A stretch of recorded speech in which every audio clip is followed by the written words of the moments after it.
This is the New York Police Department's Bomb Squad. Part human, part dog, part robot, all one team. Lethal and indiscriminate. To disarm one is to save countless lives. NYPD Bomb Squad has given the all clear. One reason the members of the oldest and biggest bomb squad in the United States are unique. Bomb squad was able to safely remove a device. When you don't see them, the NYPD Bomb Squad is always watching for that unsuspecting threat. NYPD Bomb Squad racing in, then hauling away another suspicious package. Package has been properly identified. You're listening to Tales from the Boom Room. Profiles of the NYPD's arson, explosion, and bomb squad.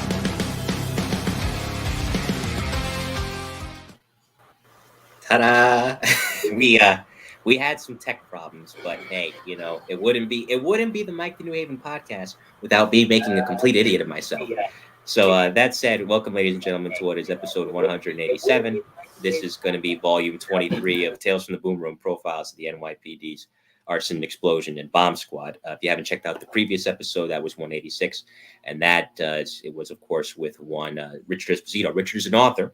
And Richard wrote one of the definitive accounts of the bomb squad. It's called Bomb Squad, a year inside the nation's most exclusive police unit. And that allowed me to get to know my next guest, who I interviewed tonight for volume 23 of Tales from the Boom Room, profiles of the NYPD's arson, explosion, and bomb squad. He was in the thick of it all for 27 years with the NYPD. Came on in 1984, and his career took him from Staten Island as a patrolman to the elite emergency service unit, in which he spent 8 years. And he did what a lot of E-men will do, in which if they want their detective shields, they'll go into the bomb squad, Truck 11, of course. He did that in 1995 when they had some openings, and he stayed there for the next 16 years, where he defused pipe bombs left behind by New York's version of the Zodiac killer, worked the TWA Flight 800 investigation, of course, responded to 9/11 as well, and the two bombing attempts on Times Square in 2008 and 2010, respectively. Full plate in his career. He's a little frozen right now, but you can still hear him well. And that is Mr. Brian Hearn, retired NYPD Bomb Squad Detective Brian Hearn, who joins me for this volume 23 of Tales from the Boom Room, profiles of NYPD's arson, explosion, and bomb squad. Detective Hearn, welcome. How are you? Good evening, Mike. How are you? Good. I'm doing well. So first question is always an easy one. Where'd you grow up? What was your childhood like? My childhood, I grew up in Staten Island, which is a lot like where I am right now down in Huntsville. Just one of the 5 boroughs, which we had trees. We grew up around the trees and worked out in nature. But everybody knew one another. Lights came on at night. Your parents called you in. Doors were open. It was a well-rounded group. Had a good time. Good. I will say to the audience, if you have a question for Detective Hearn, make sure you fire it away in the live chat. I'll get to it at the proper time. And you're encouraged as well to donate in the super chat. You don't have to. I don't demand it. But if you want to, I won't say no. So I'd appreciate that, as long as you want to do that, of course. And I'll make sure to highlight that too. So certain guys and gals know what they want to do early on in their career. Something inspires them. I want to be this. I want to be that. And for a lot of kids growing up in New York during that time, I want to be a cop. I want to be a fireman. Did you always know you wanted to be a cop, or was it something that came later to you? I would say it came later. When I basically back in the late 70s, and a lot of the senior men will explain it to you, would agree with me. We used to have at least 45,000 guys when they would put a test out, would sign up for the test. And you had a big wealth of personnel that they would take the test, and you would only get the top of the crew in the top 10%. And basically, when I was in high school, we started more or less in your sophomore year, starting to take the city test, just to move along. And I came from a blue-collar family. My father was a phone man. And basically, we had a work ethic, have a paper job at 11 and work all the way through and always have a job. After high school, I took the test during high school. I took 2 tests, one for the fire department, one for the police department. That was always the way it went. You used to get the older Ramsco books, read them, and then you'd listen to WNEW at night for your answers on the test. It was a really crazy time. And we did that, and when I graduated high school, I had the opportunity to go away to college and study mechanical engineering out at the University of Minnesota. And I went out there for 2 years and basically Some of the courses were a little rough, but the thing was, there was always one course that if you didn't make it, it would only come up once a year. Guys in college would know what I'm talking about. They called it a RACA course, and then you would have to wait at least another a year to 18 months before you could take that course to move on in your degree. That's the way the colleges were doing it at that time. So basically, I didn't make one course, so I said, let me come back home. I came back home and I put myself in Staten Island College, community college at the time, and I picked up my mechanical technology background there. But again, at the time, I took the tests again, the fire department, police department, with all the silly nonsense going on with discrimination, women, minorities, and everything else. It just went different ways. So basically, I just continued studying, and one day my ticket got punched by the police department, and I said, you know what? My father said, you know what? You got an opportunity for a job, take it. You can't go wrong. And that's why it wasn't that I knew there was a difference between right and wrong, but the thing is, I never thought of being a police officer. And then when I came home, I really did. I really enjoyed the job. Basically, it showed me family. It showed me that it was a togetherness and everything else all the way through in all the time on the job. I really enjoyed it. We're talking with retired NYPD Bomb Squad Detective Brian Hearn. Tonight, this is volume 23 of Tales from the Boom Room, profiles of the NYPD's arson, explosion, and bomb squad. Shout out to our friends in the live chat. Billy Ryan's here. He says, great show and an excellent guest. Hey, Billy. And he says he always enjoyed working with you. Of course, Billy from the arson explosion squad. John Latanzio, who you worked with in Truck 5 for a brief time when Johnny came over from housing, 94 yes, to 95. He's here. He came over from housing. Hey, Johnny. He's here tonight. Big supporter of the show. Joe Maliga from Rochester, of course. I know him from Getting Salty, and something tells me, Bridget Hearn. Brian is such a cool guy. So she's tuning in tonight, as well as Margaret Hearn, no relation to you, I don't think. But and Scotty Wagner's here as well. Scotty Wagner, retired NYPD detective from the hostage negotiation team, as well as in homicide and housing, another housing guy.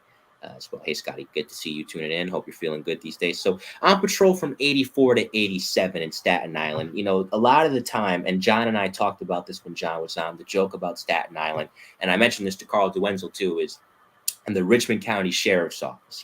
It's not like the other boroughs, it's not as busy, and maybe it doesn't have the glitz and glamour of Manhattan, but you guys are there for a reason. There's a lot to do. There's quite a few housing projects out there that were dangerous to patrol in that era. So what was, when you got out of the NSU, which was around back then, the Neighborhood Stabilization Unit, what was the first precinct they sent you to in the island? I stayed in the 120. Okay, the 120, which was pretty busy back then. The 120 was considered at that time the A house. Again, like you said, we were the redheaded stepchildren, the borough of Richmond. But again, because other things, again, if it shows up in the emergency side of the house, believe it or not, Staten Island was like the training for super chiefs at the time. You would take over this command, and they tried to do it in Brooklyn South, in Six Truck area, that Brooklyn South was going to do a borough command, where the chief of the island, more or less most of them, moved up into the higher echelons of the 4 stars.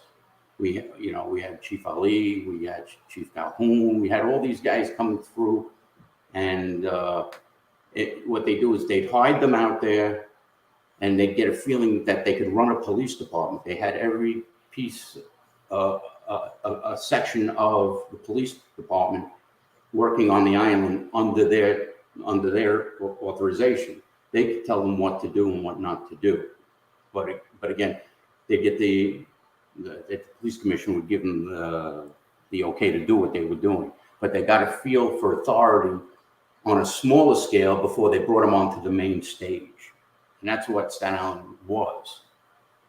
And because again, like you said, you had about 15 projects on the island, all in the North Shore, which is the 120. Then you had the precincts, which is the 122. And then you had the South Shore, which was the Mayberry with the swinging screen door out in the 123. But again, 1, 2, 3, when I was growing up, yeah, these were the guys that basically they were put out to pasture. And after you follow the history of the job and that, they deserved it. They deserved what they got out there. And we never had a hard time with the police department as a kid. Because a lot of my friends, their fathers were on the job. And bottom line, you saw it. And that's basically what Staten Island was. It was the bedroom to the city. Okay? All the city workers, if they didn't go out to Nassau, Suffolk County or up into Westchester, they basically came out of Staten Island. And they lived in Staten Island. That's whether it was the fire department, police department, sanitation. And if you ever look at the high-ranking officials, more or less, they came out of Staten Island. Yeah, sure. Down the road, I can explain a couple of times that we would be sitting in emergency, and the first steps would be stepping into the precinct when we're sitting having a cup of coffee or we're making dinner in emergency, and the chauffeurs and that would be sitting with us. But Staten Island was a very unique borough to work with. Yeah. I think it's a very underrated borough. I remember I'm a huge Law and Order fan. Jerry Orbach, the late great Jerry Orbach, was my favorite character as Detective Lenny Briscoe. And you may remember at the end of season 5, this was around the time that you went into the bomb squad, because this was in '95. The Mike Logan character, played by Chris Noth, he punches some politician, and what's his punishment? He gets banished to Staten Island. Right. As if it's this bad thing. And I always hated that because, I've personally never been to the borough. So my philosophy is you can't knock it till you try it. But given the rich history of New York City as a whole, New York City is not all just one borough. I think people think of the city, naturally they think of Manhattan, but there's so much more to see. And Staten Island certainly has its fair share of places that, much like everywhere else in the city, you're never going to find it anywhere else in the country or anywhere else in the world. A caveat to that was Chief Johnson was at a meeting, or was at one of the CompStat meetings with Chief Anamone at the time. And they brought up a chief in Staten Island. And the big complaint was the response from for Sector Robert Tom, which is out South Avenue and all that, out with Port Ivory, where Procter & Gamble used to be. They wanted to know why it took over 20 minutes to get a car from Sector A to Sector R. So Chief Johnson was sitting there, Anamone was jumping all over it and everything else. And the chief stood up and says, "Let me ask you something. You have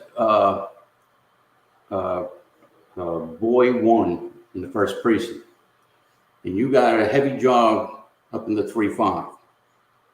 Would you send that car to the 3-5? He says, "Absolutely not." He says, "By me doing what you're asking, I'm doing that, and we do send them back that way. The backup to Sector Adam, which is by the Verrazano Bridge, was Sector Robert Tom, all the way out by the Gothels and Bayonne Bridge. If they needed backup and Sector Charlie David wasn't available, Robert Tom would have to come flying all the way across the precinct to do that." That's what I'm saying. There was a different geographical aspect to it. And again, it was no big deal. On paper, it can be answered out. And that's the way, that's one of the big things I realized on the job. Let it happen and we'll work it out. We can fix it as long as people just don't get things take it out of hand. Just discuss what's going on and you can get it figured out. And basically everything went away when all that stuff started. But it was a very interesting precinct. We had a young cop when I was on. He was in NSU before I went to emergency. He was Louis Morales. He was killed out in the Berry home, not in the Berry homes, out in the Brabant homes, all the way out in Robert Tom. Then you had the gentleman that was ambushed in the Moyton, right there on Brook Street, right there in Sector Charlie. Again, here's Staten Island. Okay, when I was in emergency, we had Hatcher. We were chasing Faraci. Okay, we were chasing Faraci all over the island. Okay. And these are the things, we didn't push those things, we were our own entity, did our own thing. That bridge did a lot, and it hurt and it helped on the job, but it was quite an interesting operation that we had here. Oh, of course. And just to go back for a second, you go into ESU at that time in '87. And it's not like this now. 5 truck is now a part of emergency service. But back then it was not. It was Highway Emergency Squad, Staten Island, Hesse. Because it was you guys at Truck 5, and then there was the Highway Squad too, because they bunched it together. So, I mean, I got to say, that's kind of weird. I mean, I guess there was a reason to it. You kind of mentioned the geographical nature of the island. So I guess it plays a role in how they arranged it. But nevertheless, guys wouldn't really fly there unless they lived on the island.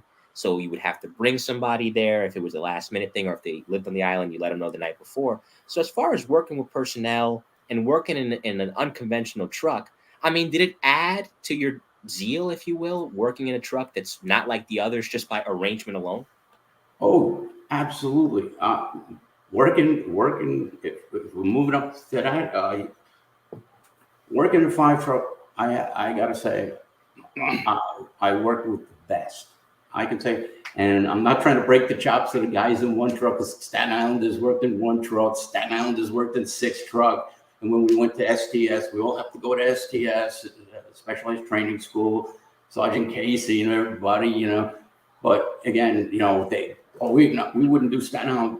But again, when they needed something, like when a certain officer had a dog tied to his mother's front door, somebody had to go out and remove it.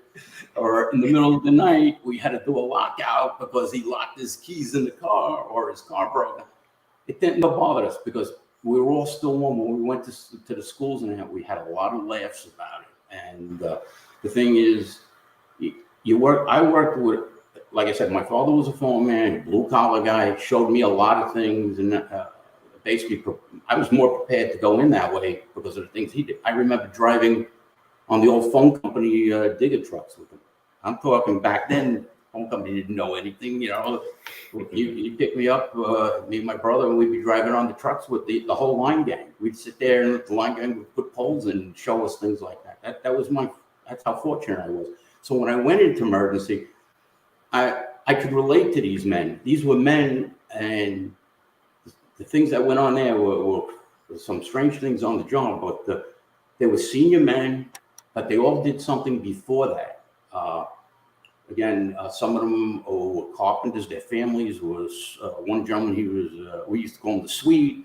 He was Swedish, and his father was a carpenter, and he could build all kinds of things. The son can do it, and he would be one of the guys. If you wanted something done in the house, you call him up and have him do it. But it was that way that these guys were multi-talented. And when we went out on a job, it was like I was the young guy, but they treated me with the same respect that I could get myself out of trouble and do some things on my own without being shown, being shown what to do in the beginning and just go do it.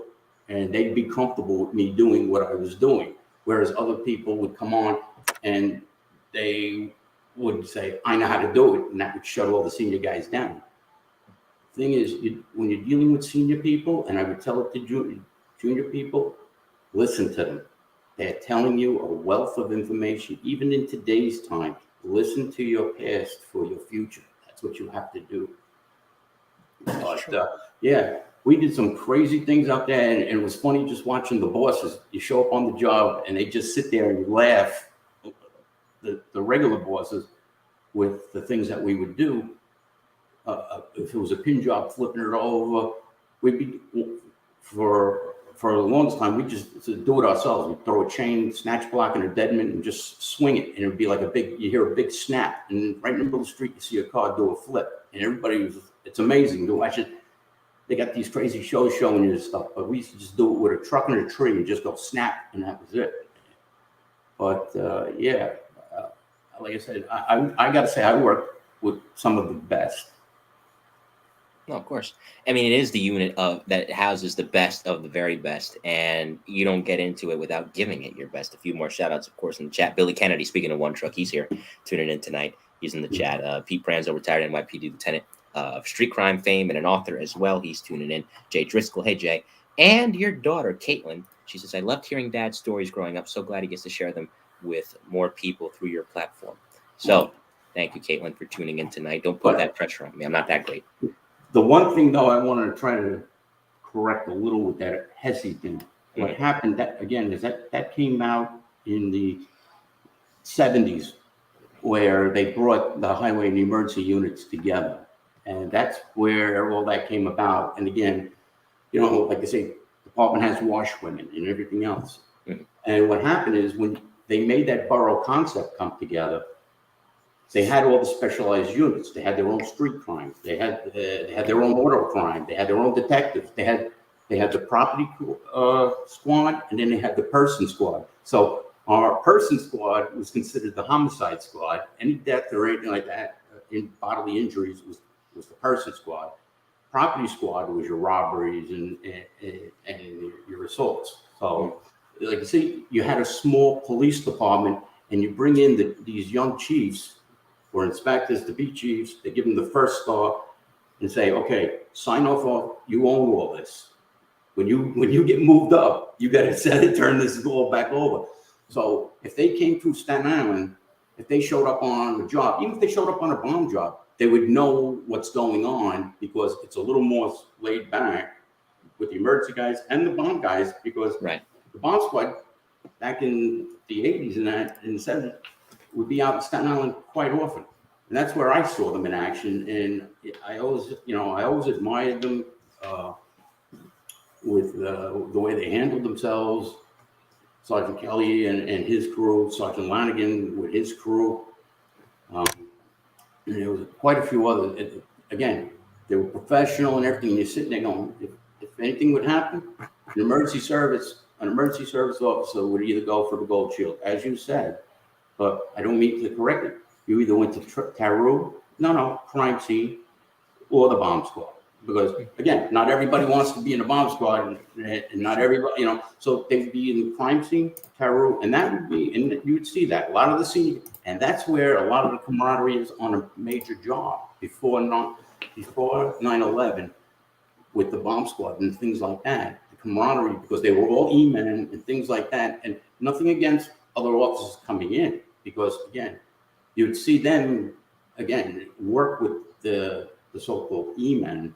And it would all melt together. They pick up a little of this here, they pick a little up of that, but that's where more or less, I know I'm going all over the place, but that's where that would come from, is at the Hesse part was 1 week, one of these new chiefs turned around and says, something happened, and they basically said, you have to go ride around with a highway guy. Again, we're talking the 70s. You're talking apples and oranges, emergency and highway, okay, boots and breeches against the muddy shoes and dungarees, okay? Believe it or not. And the thing is, they didn't mix. The only time, again, they would work together, again, is in a major response. And it was funny, one night we had to do a raid on a bar, and the bottom line is we're working the late tour. The 2 cars came out. There was only 4 of us working. We were going to call over the 6 truck. Our commander says, we'll do it ourselves. What did we do? We called out the 4 highway guys that were on the road, and they come in with the shotguns. We had our shotguns. They had the long guns. We had the short guns. Nothing like a shotgun cranking off in a bar, okay? Yes. That freaks everybody out. But that was the crazy thing. But since they worked that one night on the crazy job like that, it became Hesse, and we've lived with that tag for years. We don't mind it. It never bothered us. We just had a lot of laughs with it. If you only knew what was going on behind the scenes, we only laughed about it. I will say, even though Brian's frozen, he's frozen in such a pose. Nevertheless, he's a handsomer man than I, but he's frozen in such a stern pose. You gotta love it. It's portrait-like if you see him on YouTube, but you can still hear him just fine. Hopefully, he unfreezes during the show, because it's just intimidating, Brian. I can't deal with this. It's somebody just. I feel like even if I didn't commit the crime, I'm going to confess. But nevertheless, it's an enjoyable conversation with you so far. And I want to show a picture of Truck 5 here. I think this is the kind of truck you guys were driving late 80s, early 90s, if I'm not mistaken. And here it is. You drove this bad boy, if I'm not mistaken. Yeah, that we originally had a GMC garbage truck. Really? Okay. Yeah. Well, before that, we had an international double clutcher. And what was funny is because we were Staten Island, we were Hesse, and we wouldn't write certain jobs down. Our numbers were down, and that truck would wind up in 6 truck, and it would wind up in 1 truck.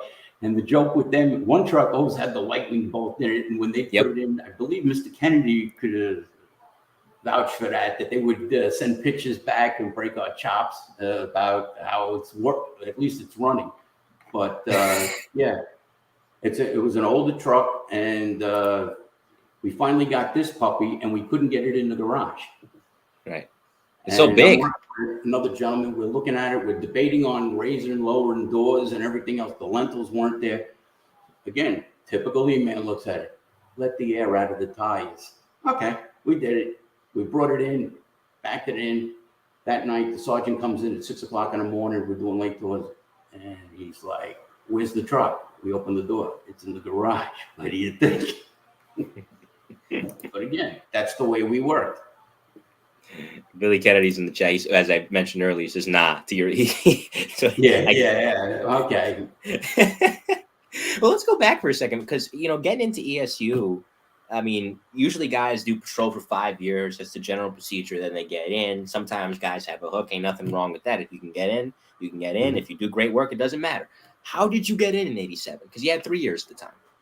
Okay. What happened is when I finished my NSU, I basically wound up working with a gentleman that became one of my first mentors on the job by the name of Tony Velez. He worked up in a 5'2", moved out to Staten Island. As I said, this is what happens. He worked up there.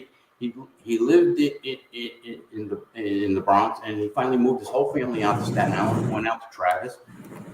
I wound up working with him, and a couple times we had some crazy things going on, and he turns around to me and he says, hey, I'm going to be leaving soon.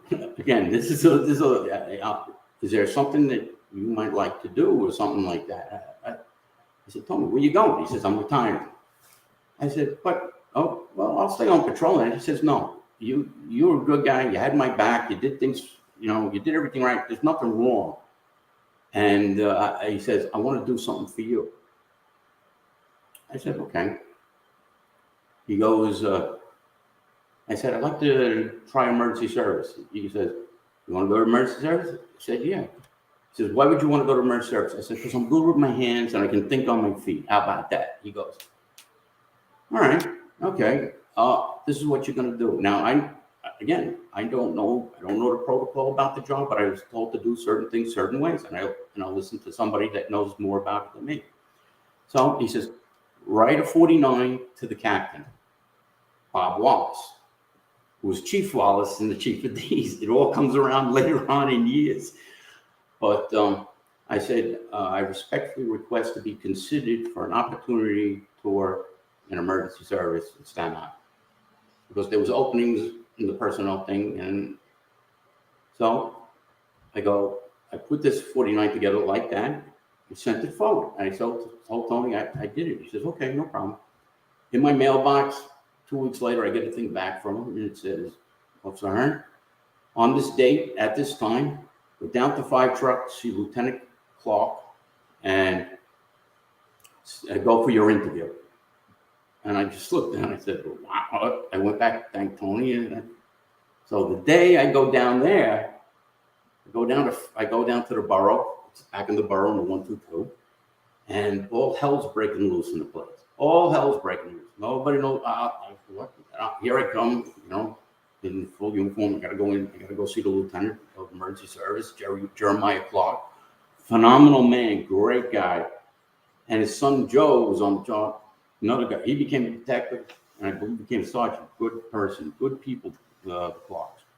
So I go in, and he looks at me. I'm going, I don't know what's going on. And I went right by the AIS, which is the Accident Investigation Unit of Staten Island, for the highway unit, because they're in the back of the building. And there was a gentleman by the name of Donnie Nesson, and he's on the phone screaming and hollering, you take that thing, you bring it in here. I want that in the back here. We don't know if that girl's dead and this, that, and the other. What the heck's going on here? And I'm standing there, and the guys are running by. They got to go out and do it. Rescue 5 ran over a car with 3 girls in it on the corner of New York Lane and Highland Boulevard. And Donnie Nessison was the chief AI officer, and he's demanding through the fire department operations that we're going to grab the fire rescue truck and bring it back to the 122 for DOT inspections, because they're saying that the brakes failed on it and it went out of control and went over the car. It rolled right over the top of the car. Oh. Right. So Lieutenant Clark is sitting there, and the Sergeant Red Jacobs goes, he says, "Who are you?" I said, "My name's Brian Hearn. I'm here for this." He goes, "For the interview." I said, "Yes, sir." "Okay, hold on a second." He goes, "Jerry, Hearn's here. Bring him in.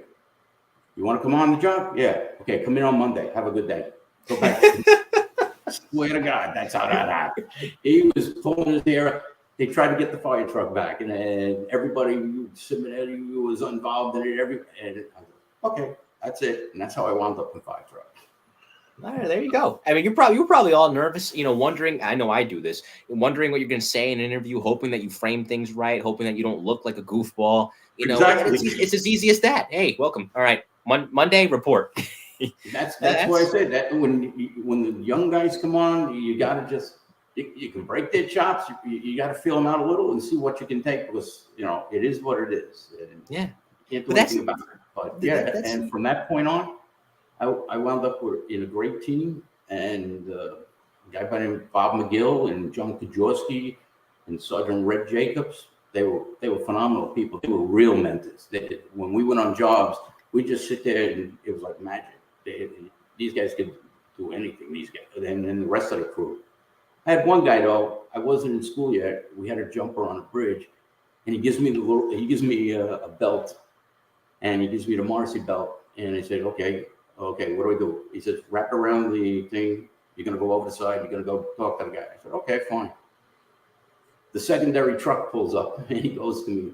Guy by the name of Brian Valentine pulls up and he goes, "Hey, where are you going?" I said, "I'm going over the side to go get this guy." He says, "Who told you to do it?" I said, "This guy." He says, "That guy's afraid to climb bridges. You don't see him going over the side. Where are you going?" So needless to say, they wouldn't let me go over the side that day until I went to the school, and then I became a rappel master after that. So I guess I can go over the side anytime now.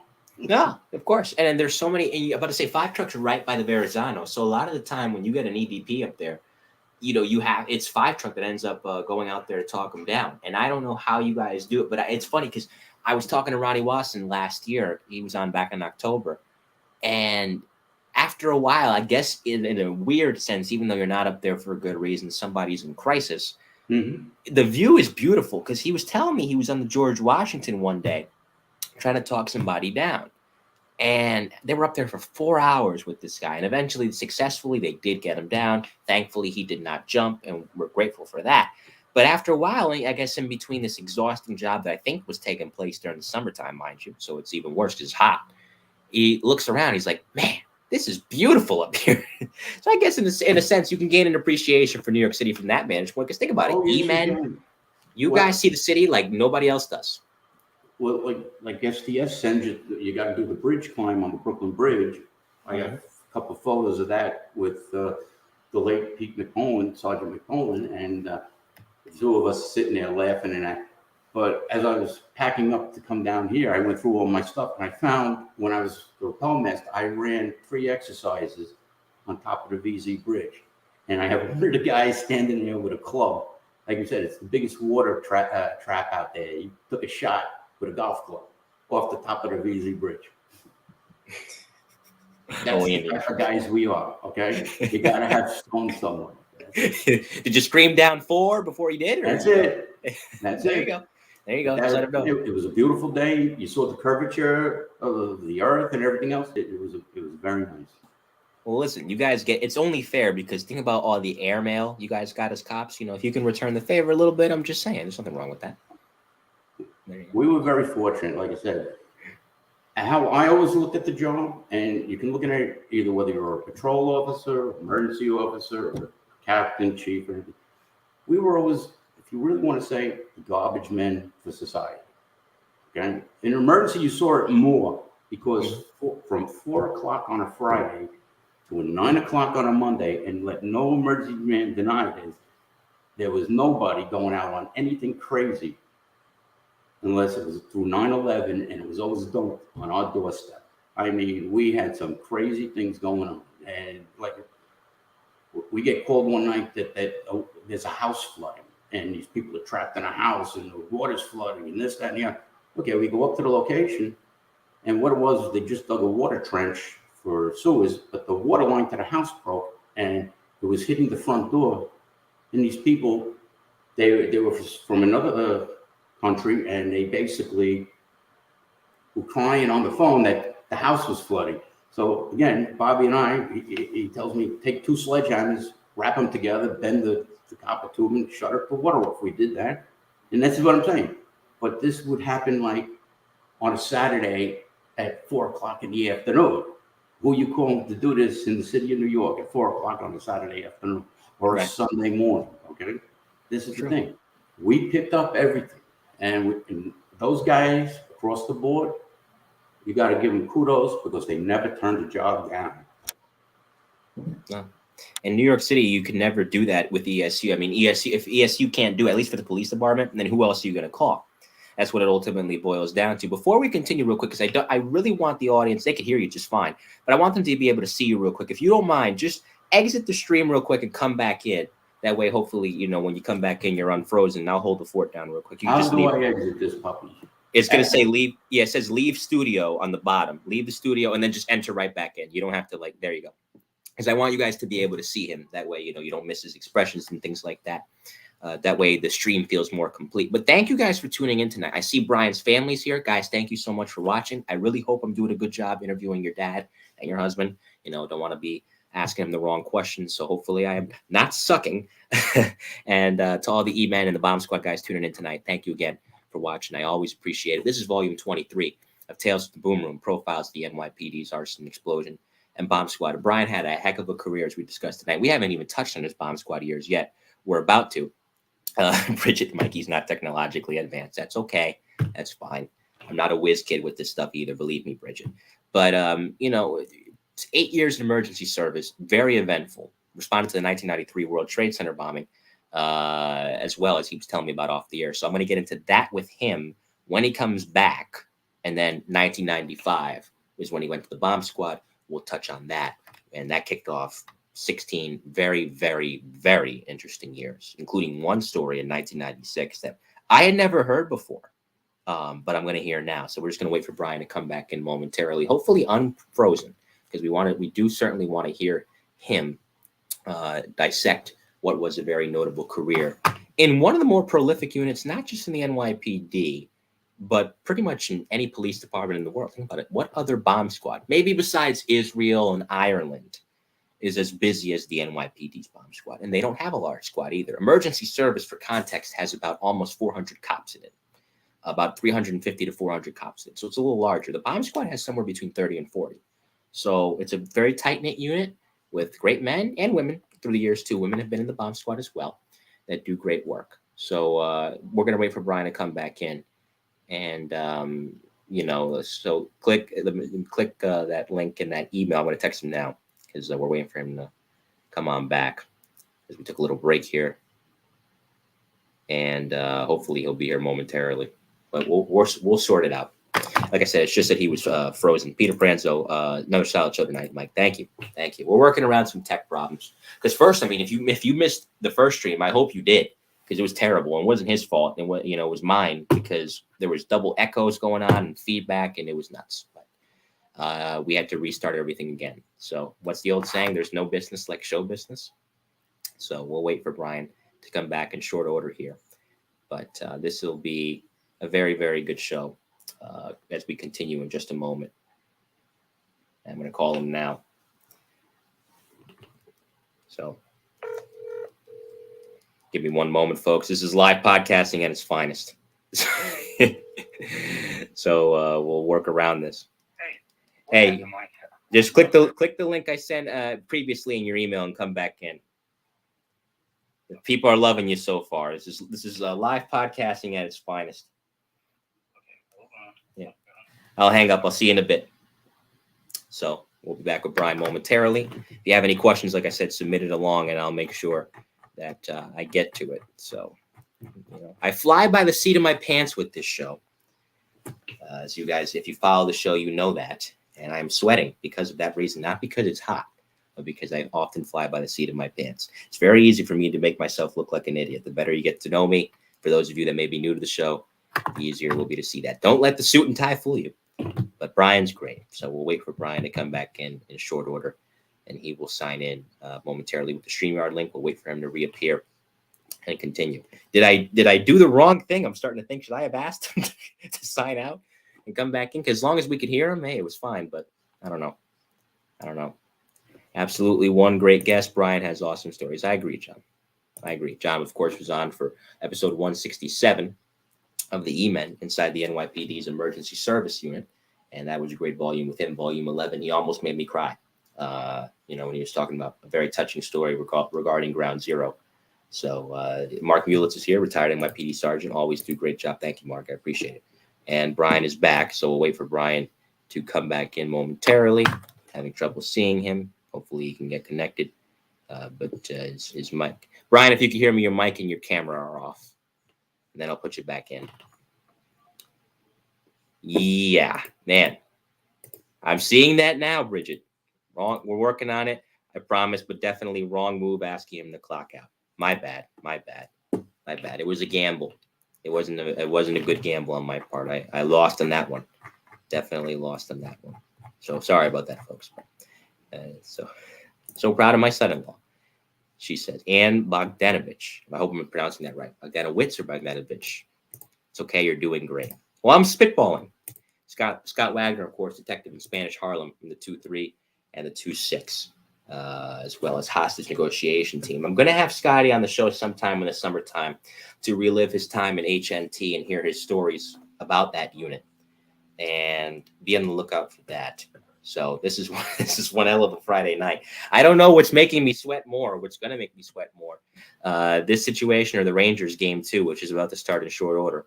So we'll see. We'll work our way around it. But man, oh man, I did not succeed in that gamble. So let's talk. Let's see. You guys got a question? I'll go through it as we're waiting for Brian to reconnect here. He's not back on yet, but he'll come on in short order. Still can't quite see you or hear you, Brian. But we'll get around it. Billy Kennedy, I think Brian went for an egg cream. No. I don't think that's the case, Sarge. And I look forward to speaking with you soon as well. Should be a great conversation with Billy. He's an E-Man in One Truck in Manhattan. A lot of stuff going on in One Truck. Still to this day, the Hollywood truck, as they call it. And it's funny, I just got done reading Anytime, Anywhere by Sam Katz. It was more 2-truck focused, but there's some mentions of One Truck in that book. Thanks, Mike. Housing. Why do I always say 2-6? I'm sorry, Scotty. Housing major case 2-3. I get it confused. Major case 2-3. You've maybe worked in the 2-6 on a case with some other detectives from there. I don't know why I say 2-6. My bad. 2-3. Not quite, Brian. Still can't see or hear you, my friend. But we'll work around that. Proud of my granddaughter also. Well, that's nice. On top of I don't know about that, Joe. I don't know if I'm on top of my game tonight. I took a stupid gamble. I'm paying the price for it. This is the one drawback of doing, and it's not Brian's fault, it's mine, of doing a live show. I used to do it pre-recorded, so I would be able to edit all this stuff out. You can't quite edit it out when it's live. You got to fly by the seat of your pants, So it's a different kind of flying. Brian probably used to fly to other ESU trucks when they were shorthanded and work in a truck unfamiliar to him. And I'm flying by the seat of my pants tonight in a different sense, so we'll get around it. But yeah, there you go, Scotty. John Latanzio, let's go Rangers. Yes, they won game 1 over Tampa. It's a good win. Tampa was rusty, you could tell. I don't think they'll be rusty tonight, so it'll be a tall task. But if they can win this game and go up 2-0 in the conference finals, it would be a nice thing. I last time they made the finals, I was 14, for crying out loud. I was 14. I remember that finals like it was yesterday. I don't want to remember it. Not yet, Brian. Not yet. If not your computer, try it from your phone. I can always send another link, and I will, in short order, send you another link to hop on momentarily, and hopefully we can sort this out. But we'll get you back in short order, Brian. No worries. No worries at all. He's our guest tonight, retired NYPD bomb squad detective. And this is, of course, volume 23, an unconventional volume 23 of Tales from the Boom Room, profiles the NYPD's arson, explosion, and bomb squad. Brian, if you could hear me, I just sent you a new link. So maybe that link will be the one that'll help us out here. And the Yankees are winning 2-zip. Yes. So they've been on a roll. And Garrett Cole's pitching tonight, too. So hopefully they can get a win for him. And that would be nice. And the Mets are doing great, too. Angela Geller. Brian must be so proud that his daughter Bridget followed his footsteps in the NYPD, and her husband Dom is a new detective wearing Brian's old shield. Now, that is pretty cool. That's pretty cool. I can ask him about that when he comes back on. You know, you're not asking him to get $2,000 in Target gift cards. No, I am not, Joe. No, I am not. I am certainly not doing that. Oh, boy. I think when Roma Torre was on, still, Brian, I don't know what's happening, my friend. I think when Roma Torre was on from New York One formerly, she was telling me that, you know, it's called tap dancing when you're having tech problems and you have to figure out how to spitball. I did not envision myself doing a lot of talking this evening. I didn't want to do a lot of talking because that means it's not a good show if I am. But nevertheless, and the Yankees are now winning 4-0. Okay, good. I can't see the game, but boy, oh boy. At this point, Yankee season doesn't begin for me, Scotty, until the Rangers season ends, and hopefully that's not anytime soon. That's what has my nerves. Actually, the Rangers game has me calm now. What has me nervous is that I think I screwed this interview up. I was going along fine. Why did I do that? But nevertheless, you live and you learn. And boy, am I learning right now. But thank you guys for being so patient. I apologize. I cannot apologize enough. Still, Brian, we can't quite see you, my friend. Well, thank you, Caitlin, and I'm sorry about that, but we'll work around this. We'll work around this for sure. Seeing new comments coming in the chat, of course. I'm also trying to. Well, Caitlin, I appreciate your efforts. Don't worry. This is by far your best interview. I don't know about that, Billy. I don't know. Boy, oh boy. I think on the audio version, I'll have to edit all this out. I can do that at least. Now the Yankees are up 5-0. Okay. There we go. So we'll see what happens with this. It'll materialize shortly. But yes, we'll figure this out. But I want to thank Mrs. Hearn, because Mrs. Kathy Hearn, who is letting me steal her husband, and she's probably thinking, she's probably thinking to herself, I mean, this is doofus, not Brian, but myself. Why would he ask him to sign out? Well, there you go. Yeah. I'm getting a text from somebody. Well, Sergeant, and he knows because he's watching. I'll try that in short order. If we can't get him back on here, then I'll have to try that method, Sergeant. And now, Sergeant, you know who I'm referring to if you're watching, and I know you are because you just texted me that information. And I appreciate that. That's the backup option if all else fails. So, and I thank you for tuning in tonight. I didn't even know you were watching, but now I do. So we're working. Can't quite see or hear you yet, Brian. When you come up to New York, and hopefully I'm down in New York at some point, I'll have to buy you a beer, my friend, and I could drink now. Let's see. Okay. Well, if anything, we'll try this one more time with a separate link. And if it doesn't work, then I'll interview him over the phone, folks. This is volume 23 of Tales from the Boom Room, profiles of the NYPD's arson, explosion, and bomb squad. This is quite a joy. Is it, Scotty? Is it really? Seeing me sweat on this fine Friday. I don't know. But we'll see. We shall see. But he's having fun. Okay, are you, Scotty? Oh, that's lovely. I'm glad you're having fun. Because I am looking like a doofus. If I was mulling it, I was like, you know what? He could defuse bombs but can't get on a Zoom. No, it's not his fault. I was like, you know what? Since I wanted the audience to be able to see him better and feel like they can engage with him more, because you could hear him fine. He could be heard perfectly, but you can't quite, you couldn't quite see him because he was frozen. So I'm thinking, you know what? Just so they could, like I said, so they could see him better, let me ask him to sign out and come back in. And right now, I might need to get talked down from a bridge, I should say, because boy, oh boy, I did not do the right thing here. I did not do it. Lieutenant Pete Franzo, It's all good, Mike. You were a pleasure to listen to. Well, I thank you. I thank you. I'll tell my mom you said that. You know, I'm glad somebody likes to listen to me. Anyway, how about those Rangers? Boy. Oh, boy. Billy Ryan, be on standby, my friend. I might need you to step in as my co-host here. He took a chance and the law won. Yes, Joe. I did take a chance, and it was as you know this to use a line from our friends over at Get Salty, and he did the wrong thing. I did the wrong thing. Anyway, it is. I'm going to turn it to Don Imus now, telling the time. It's 20 minutes after the hour. Quack quack. Yeah, on this fine Friday night, and Brian, to give you a little glimpse, I guess I can spitball with this. So, with emergency service in the bomb squad.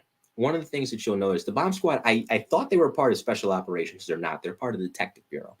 And so, as Brian said earlier, not everybody goes into the bomb squad from ESU, but it makes sense because if you would happen to want a detective shield, you know, it's a lot of hands-on technical work. You heard Brian say earlier, he's good with his hands.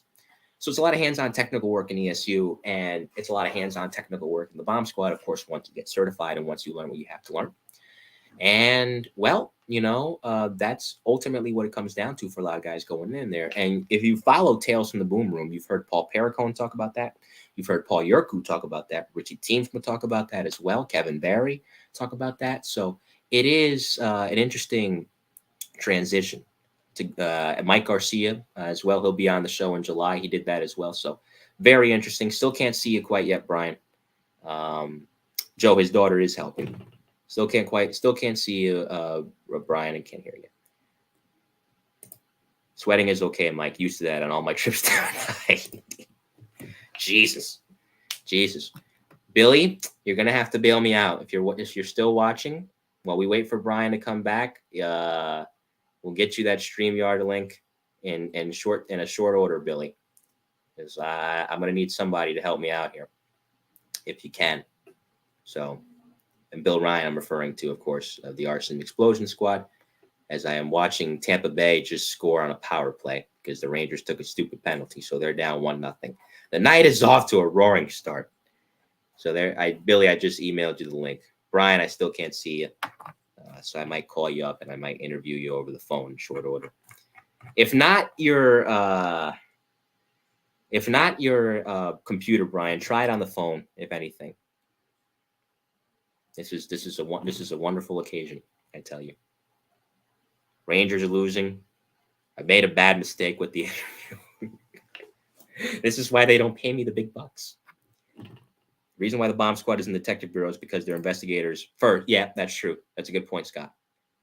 That's a good point. And then technicians second.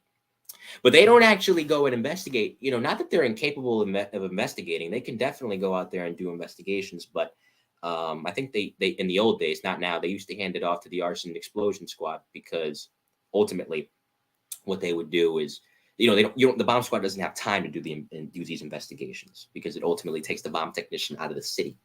So you want to have them available at all times of the day and all times of the night because it's New York City. Anything could happen at any time. So before 9/11, they'd give it over to Arson Explosion. And, well, after 9/11, JTTF has taken that over. Counterterrorism, of course, has taken that over. So it's a little bit of a trickier juxtaposition. Scotty says, you're doing fine. Well, I appreciate that. They investigate the making of the device. Yes, they do. They do indeed. You're doing fine. Am I? Boy. And his family's watching. This is why I feel worse, because his family's watching. This is not what they tuned in for. They didn't tune in for this. They tuned in for him. He's the guy of interest. What a career he had, Anyway, I'm just dealing with that and dealing with the Rangers here getting pinned in their own zone. Am I doing play-by-play? Yes, because I don't know what else to do right now. They're getting pinned in their own zone. They're down 1-0, like I said, because Ryan Reeves took a dumb penalty. And Bridget, okay, so if not that, then he can try it from his phone, hopefully. And if the chat's also increasing too, it is. 25 people are watching me tonight. I don't know. 25 people like to see me suffer.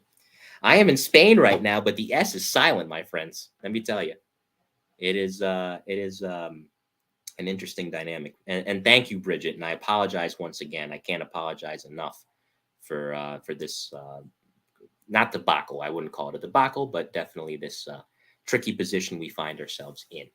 So 24 people watching tonight.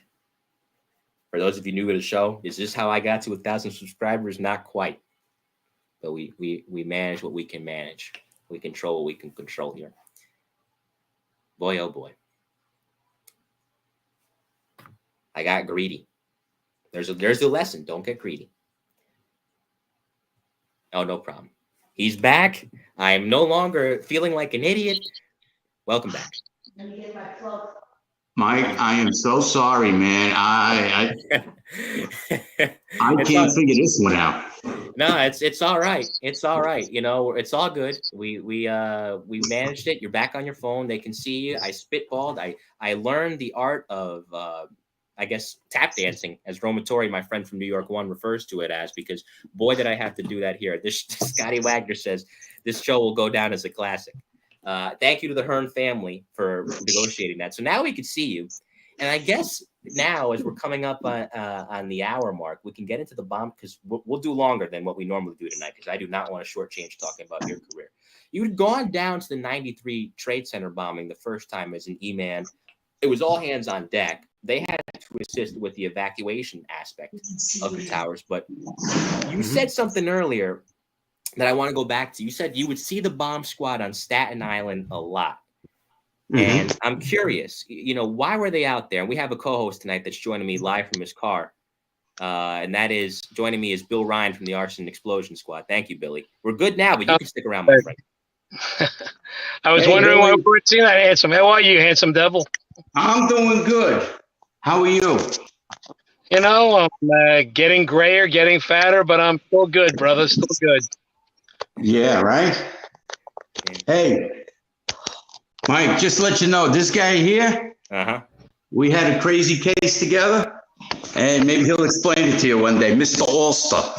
Ah, okay. You know what? I think we talked a little bit about it. You know, by the way, I just was talking about with Mike about Ulster before, and I looked him up, and he died in prison, and I was very happy to say that. I know it's a cool thing to say, but you know, he got what he deserved, and you know, it was you know, and there was a lot of interesting things with that case, and you guys did an amazing job with it, because you know, it wasn't just your simple pipe bomb. I mean, it was more elaborate. You know, the circuit he put into it, and you know, I just thought it was a great. You know, it was funny too. Mark Torrey had just gotten to A&E, and you know, he was so used to you know, I got to go to the scene, I got to do this. I'm like, bro, we don't do the what anymore. We do the who. You know, and I'm like, you were his ears. You were his guy. You know that. Yeah, you know, he was a good guy with it. You know, it's funny. I was about to leave A&E just before he came into the squad, and he was at the chief of D's party. He's like, "Don't leave. It's going to reflect on me." I'm like, "It has nothing to do with you." But I'm glad I stayed. I'm glad I got a chance to work with him.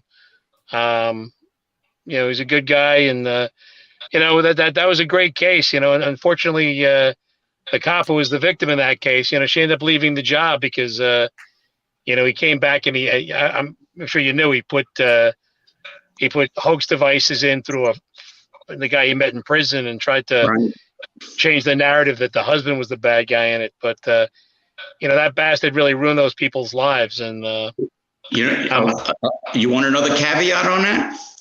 Lay it on me. I got a call from a Dade County recruiter. And basically, she left the job. She went down to Dade County, started life all over. God bless her. You know what I'm saying? After all the aggravation that prick put her through, excuse my French, this bozo put her through. And he told me that IAB, when she put her papers in down there, they had to reach out, and he had to reach up to them about that. It was all her involved in this and that. And the recruiter down there, basically, he said something didn't feel right. And he reached out, and I don't know how he got me, but he got me in the office one afternoon. and I went through the case with him, and he just sat there. Oh my God. I said, listen, give her a chance. She's a good kid. She just came out of the academy. There's nothing wrong that she's innocent. She was innocent of everything in that. And yeah, absolutely. I understand she did get the job, but you know what I'm saying? I hope basically, you know, she's on her way. I hope she made a difference down there. So yeah, I mean, it was something else too. I mean, you know, it cost them because her husband was brand new as the superintendent of that building on Montague Street. And I mean, they lost everything. They lost everything because of this bastard. That's right. You know, and you know what? I got to say this, you know, and, you know, I'm a cop from a cop family, but, you know, the job, particularly some of the bigger brass, really didn't do her any favors, you know. No, they didn't. You know, I remember one particular, I won't out him and say who he was, but, you know, he was saying some really nasty things about her. And I was like, you know, I said, well, why don't we give her the benefit of the doubt that you'd want? You know, I said, you're not even involved in the investigation and you're saying all these things. And, you know, it's, but you know what? It was a wild case, full of colorful people. And, you know, the trial, I mean, you know, he spent a fortune on that trial, but, you remember the clown that showed up for his defense? The explosive specialist? Yep, Mammoth. No. He actually. Now, I'm going to throw something at you. Lay it on me. Another old timer. Sully. Sully was on the case. Yeah, Tommy Sullivan. We go to the DA's office and they show us who they're bringing in. They're bringing their explosive specialist in. Oh, it was just after the beginning of the Iraq mess over there. And he knows all about all kinds of explosives and this, that, and military this, military that, blah, blah, blah, blah, blah. So we're both looking at it and we're looking at the paperwork and it dawned on us, nothing about an IED. Now that's what the bomb squad, the New York City bomb squad, that was its meat and potatoes from the very beginning, from the donkey cart down there in Wall Street, all the way up to, I had the last one there in Times Square, okay?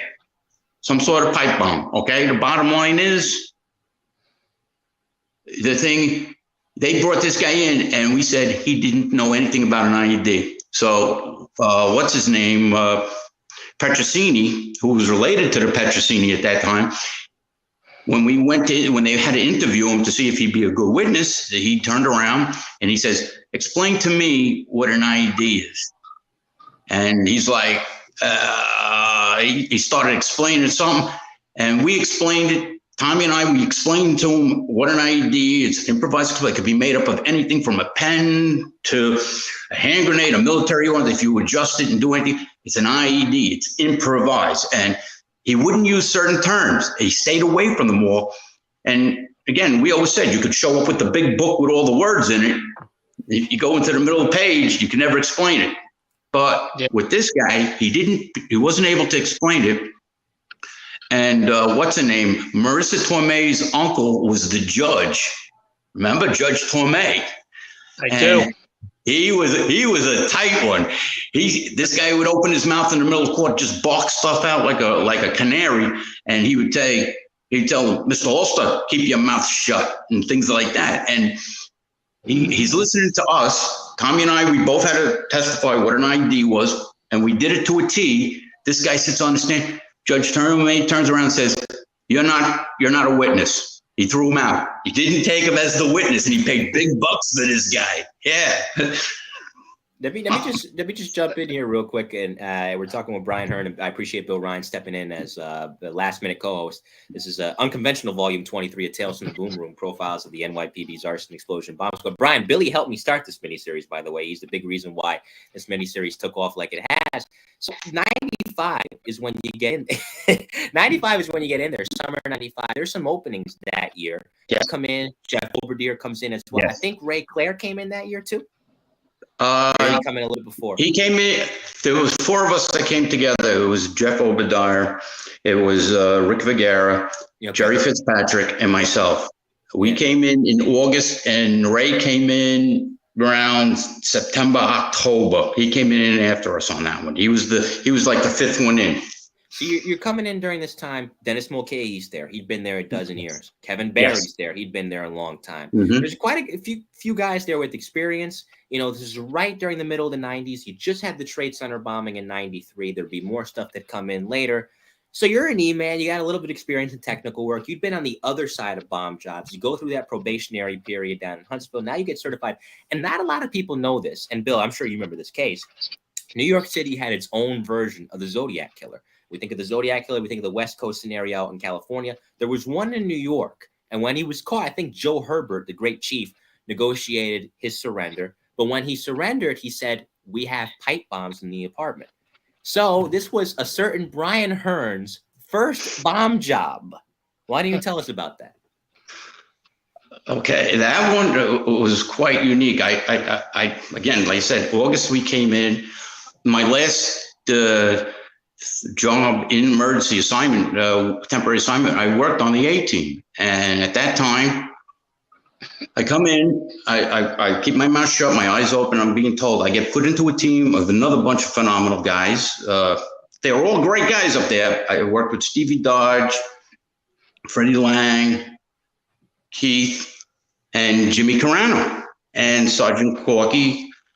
And what happened was this job comes in, and basically it's Freddie Lang, Stevie Dodge, Sergeant Corky, and myself. We get sent out to Queens to go on this job. Pipe bombs. We didn't know anything more about it and everything else. And I get there and they tell us there's 2 pipe bombs in the apartment, and there might be a third one in the kitchen. They're in the back bedroom and the one in the kitchen. I said, okay. So Steve, he was another man. I would have loved him to stay longer. He had it. He had the gift, and he was good people. And he goes, "This is your job. This is your first job." Okay. Sergeant Corky goes, "It's yours." Freddie goes, "It's yours. We'll suit you up. You go up, take your time. We'll take a look at this thing and see what's going on, and come back and let us know." I say, "All right." Put the suit on. As I'm going up on the thing, I'm being told we have numerous pipe bombs in the apartment, and emergencies on the roof and everything. They just took him away because he shot his sister in the butt, and he smacked around his mother. So that's how the phone call came in for that. And okay, we got to go in and find out what's all these pipe bombs, as they're saying. I look up on the roof as I get in the apartment, and there's Glenn Klein from my A-team, one of my A-team members, and I'm looking at Billy Dole. I'm seeing there the whole A-team, other than 2 guys that came from Staten Island with me. The bottom line, they're up there, and they're doing the E thing, not flinching or anything like that. They're lowering. The plan is we're going to find out what's going on. I look and see there's zip guns. The guy's got about 24 zip guns in a place. Jesus.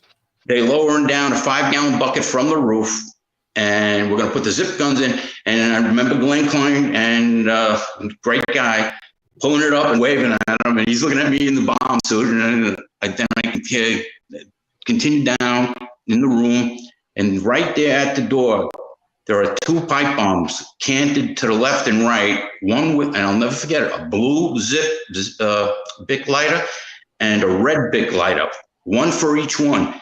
If this bozo was that nutty, the A-team going through or any team going in to get him, they would have been killed. They would have been killed. There were 2 pipe bombs ready to rock right there, laying on the other side of the door, and they would have wiped themselves out. And I just say to myself, my God, are we lucky for this one today? But the next thing I come back out, I explain to the guys what I see. We do our magic. Next thing I know, I go up with the bomb blanket, and I put the pipe bombs in the blanket, and I walk down 5. It's a walk up. So I'm walking down 5 flights of stairs as usual in the bomb suit. Come out, put it in the TCB, do it, and it was a rainy day. We go home, and then go just right up to 5. As I was writing up to 5, I didn't pay attention to anything other than, doing my thing.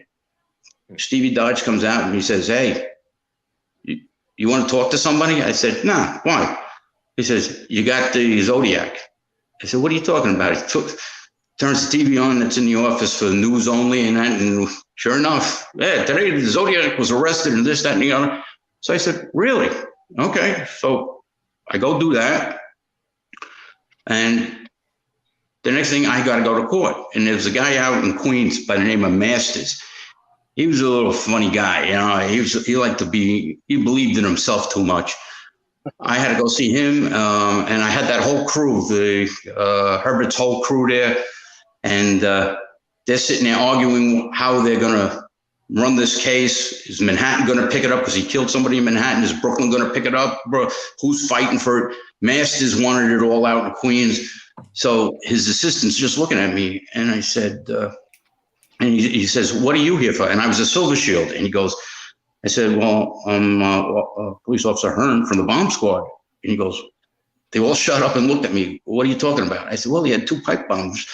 A third hoax piece that was in there was a 3-inch by 5-inch piece with end caps in the kitchen. That's what was in the kitchen." But I said, he had 2 pipe bombs. Now, if you guys are going to argue about who's going to take this over, I said, because of the pipe bombs, if you move them in across the county lines, that's more or less a federal offense, and we can kick this up to the feds and give it to the feds. Mr. Masters did not appreciate that, so he didn't want to lose his case. Well, it's well, no one wants to lose a case, no matter who you are. Right. And it's, I wonder, I'm like, Bill, did you have a hand in that case, or did they hand it off to the FBI? No. I it's one of those, listen, I can't get them all, but, some things I just watch on the news and read the reports the next day. That didn't go anywhere. See, that's the one thing, again, going back to, you asked me earlier about being an emergency for 93. I was very fortunate. Like I said, here I am in Staten Island. I'm feeding my 2 kids, my 2 girls at 12 o'clock, and I'm going to work at 3. My wife's at work. So the bottom line is I'm feeding them. And my mother calls me and says, "Hey, your sister called. She's in the trade center. Something just happened. Call her and find out what's going on." I said, "Okay." I call. I said, "What's going on?" She says, "There was a big bang and there's smoke coming out of the ground." I said, "Okay." So I called the office down a 5 truck and I said, "Hey, what's going on? Where are you right now?" I said, "Well, I'm at home. Can you get into the office?" I said, "I can be there. Give me a half hour and see what I can do." That's the beauty of Staten Island. You're close by.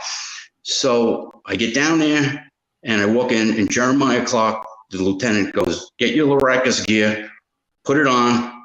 Myself, Michael Magna, and Keith Clare, he says, "I want you in a van and you're going to the World Trade Center. There was an explosion in the basement. We don't know what's going on, but they want guys with Loracus belts." I said, "Okay, fine." We get in the van, we take off, we get up on the BQE, we take a guy out in a Cadillac, we sideswipe him. So, but we kept going. Allegedly. No big deal. Yeah, it's a typical cop thing. We all do those things. So we get there, and we were told to report to Chief Anamone. We report to Chief Anamone. He's screaming and hollering that he's finding out that the fire department's coming through the first floor. They're climbing and that. And he wants the helicopter over by Stuyvesant High School baseball field. He wants it landed there, and he wants guys on the roof and this. So he sees the 3 of us. He goes, "You 3," he says to somebody else, "Get these guys in that helicopter on that roof." The 3 of us are looking at him going, "What?" He goes, "Yeah, you heard me. Get it on the roof." And he gets back in this thing. So, okay, we go over to the side. We go over there. Sure enough, the helicopter's loading up. They're doing lifts up to the top of the building. With that, 35 of us, we get up there. We landed on the roof and we walked down. We cleared every freaking floor, every floor, all the way down. And then when we finished at about 6 o'clock at night, bottom line, we were told, "Now you got to go up in the other tower and check the other tower, walk up." So we walked up that one and did it again. But yeah, we landed on the roof on that one, the 35 of us, and what a job that was. Oh, it was a great job that all you guys did. And let me ask you, and I'll ask both of you.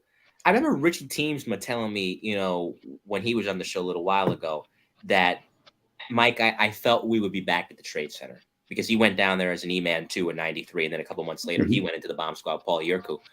And sure enough, 7 months later, both you guys were back there. So did you both share that same feeling of, yeah, we're going to be back here someday? I know I did. Only because, the famous story about when they're taking the prisoners away, and then the FBI agents, pointing out at them saying, the tower's still there. And they said, yeah, we'll get it next time. Yeah, next time I'm paraphrasing, of course, but, it's such a significant, it's such a significant building to the city, and yes, it is. I think it just becomes a thing where, they've got to come get it, and so, speaking for myself, I always thought they'd come back. I didn't know they'd do this, but, I knew they were going to come back and take another shot. Yeah. But I'll tell you this, I believe, honestly, that was the end of the real NYPD. Why do you say that? Well, we were a closed entity. The NYPD is its own history. It's its own self. You go back, the bomb squad, emergency, the detective bureau, you go back, that's history, but that's learned history where it's always pushed on to the next, like a wave, and you take that and you move. One of the things in the first Trade Center was, right off the bat, like we always said about the FBI, they're there with the paycheck. All of a sudden, things have been changing. They were worrying about continuity of evidence and everything. The bomb squad had certain things. They had to go over to Jersey City and light up over in Jersey City. They found the stuff stored over there. But who found it? Who found the parts? Done. Exactly. I hear to this day, I'm down here in Rocket Land. The thing is, the ATF did this. They didn't. We did it. And when I say we as the NYPD, and we had the smarts, and we had history in the bomb squad. We showed that we had certain guys that they were the first EOD guys in the Pacific. They were in the bomb squad. You understand the history of that, knowing what to say and what to do and that. But as far as the Trade Center went, it was such a big crime scene. Now they're looking for bonded people, bonded people. And all we said is, hey, we got 350 guys. And out of them, there's maybe 100 of them know how to run Bobcats and things like that. So the continuity of evidence. And that's one of the things attorneys, DAs and that, back in the 90s, didn't understand about the job. I came down here with Jeff and Raymond and things like that. We'd come down here and we'd have to explain. They even had a course with some of the DAs down here. I found him here when I'm buying the house. He's the guy doing the closing. He was one of the guys that we taught what to say, what to look for, because it came back and bit them a couple times that, you got to keep the continuity of evidence. And being that we were police officers, we were signing, you'd sign off on maybe a Bobcat today and what cars you pulled out. And then that would be handed over to the FBI and let their crime scene do it. But our crime scene knew what to do, but they would take back seat, and they did. But the thing is, after the second one,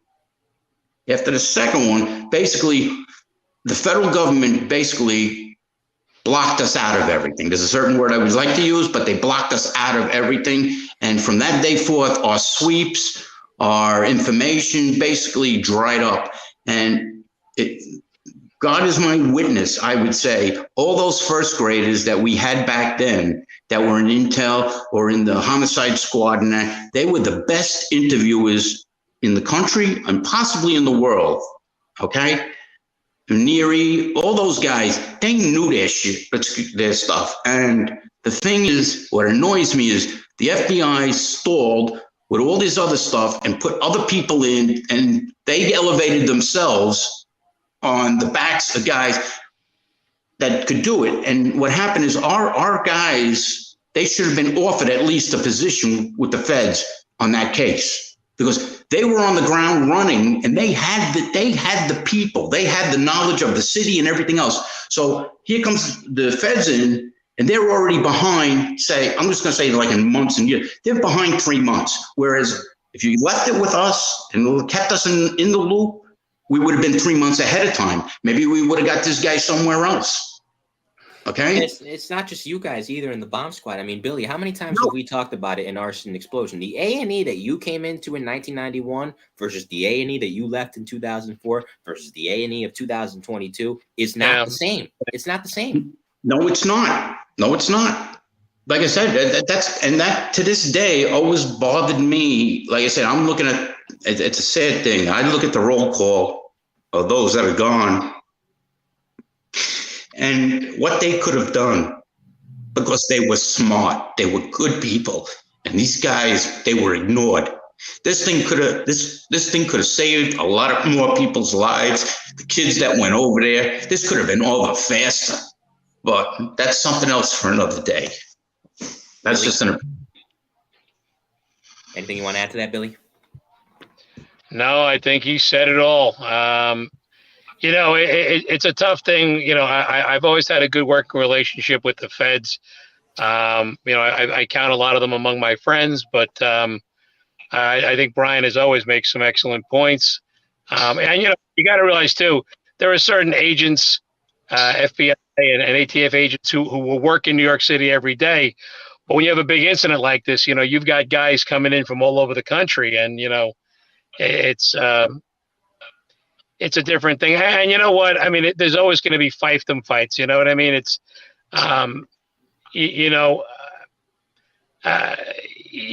everybody wants to, you know, their agency to look like the ones that made things happen. And, I think, and this is just my opinion, I think the reason they got that way in 9/11 was the feds took a lot of heat for not catching the terrorists and getting on top of this. I remember, I think it was the New York Times cover a week later, you know, why the spooks failed.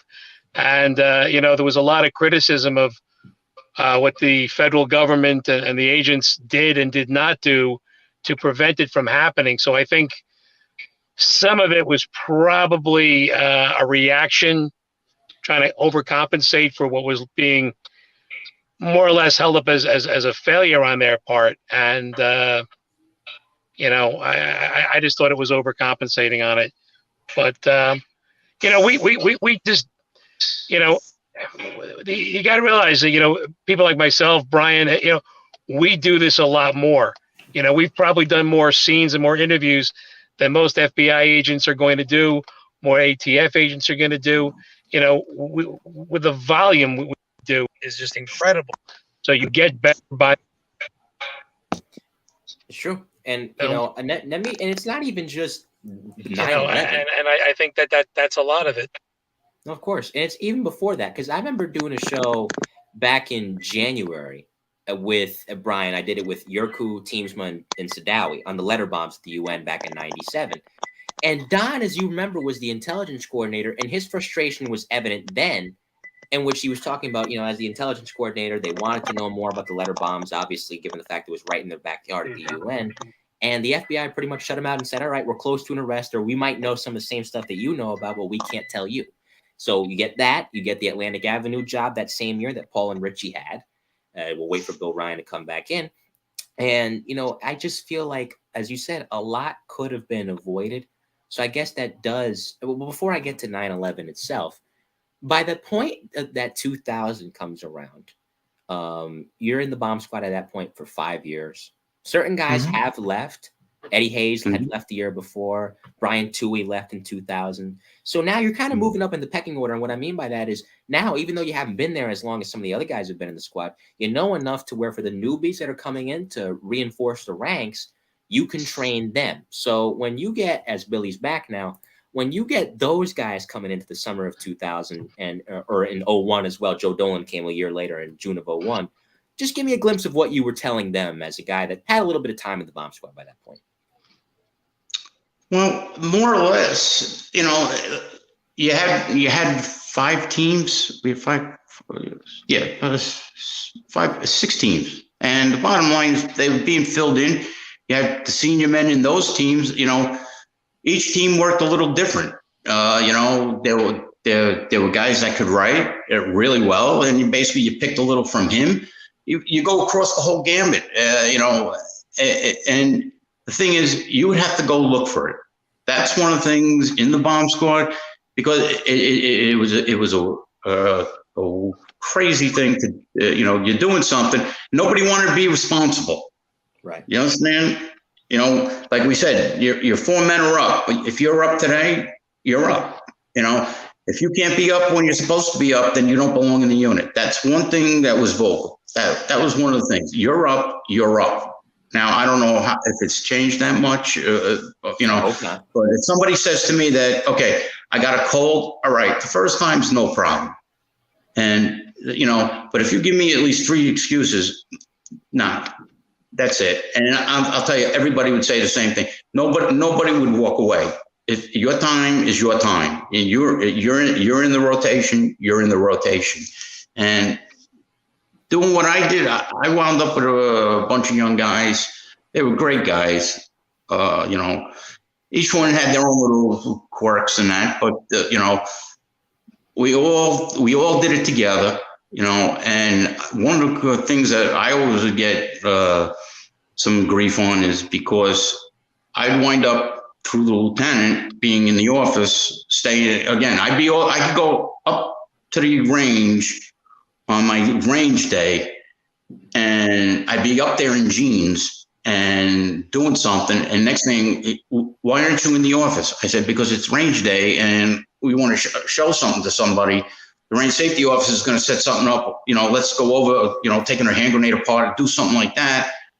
And he goes, no, I want you in the office. I said, well, I don't have a suit. Then go home, go all the way back to Staten Island, get a suit, and go into the office. because that's the way, it was. And I'm not going to argue. I do what I do. I look like the idiot, but I did what I did. And but by doing that, I'm showing that you've got to still respect the rank. You understand? He's telling you what to do. You do as you're told. There's no talk back. You do what you got to do. And being that you're coming in, maybe you come in with something. We had Billy Papa came in. He was the master sergeant in the Air Force for the flight wing on hazmat. So again, being an emergency, I went through the hazmat in the bomb unit. We had to go to the HAZWAPA courses and all that stuff. We've done that. But this is a guy that had information and he could spread it out. And we had a job one night that it was the craziest thing. It was a can. It looked like a small gas can, and it had all kinds of special numbers on it and said highly corrosive. It was basically the decon juice from the military that should a nuclear weapon go off and the dust gets on it and all that. It's basically a wet down, a decon of where this can came from. We don't know. It was just left out on the street. But when I got on the scene, like I said, I went out on every job. We went out. I called up Billy, and Billy, as soon as he says, Brian, don't touch it, don't do this, but I said, then get your butt out here. And we worked it out, and we got it out of there, and we took care of it. You got to be, that's one of the things as a leader, you got to be able to move things around, know what's available to you and your people to keep them safe. I'm not the sergeant, but the bottom line is they go home. Again, we were close because we were detectives. We're friends. And I met the families. I met I knew the wives. I knew the kids and things like that. So I'm not going to be the one saying we screwed up. That's the whole thing. When you go out with me, I'm making sure no matter what time it was, all the late tour jobs, I'd always go out. One guy would be off, I'd go out with him. Everybody else says, stay back. Okay, I can go out on a late tour and take care of that. And I got grief for it, but that's the way I felt. The young guys, you got to show example, and you got to also listen to them because they do have a story to tell you, and it might get you out of trouble. You never know. Billy, anything you want to ask Brian? Anything I want to ask Brian? God, there's so much I could do. Just sitting with guys like him, you learn so much. I'm lucky I didn't have to touch this stuff. People say, how do you handle bombs, Bill? I'm like, I don't. I call them.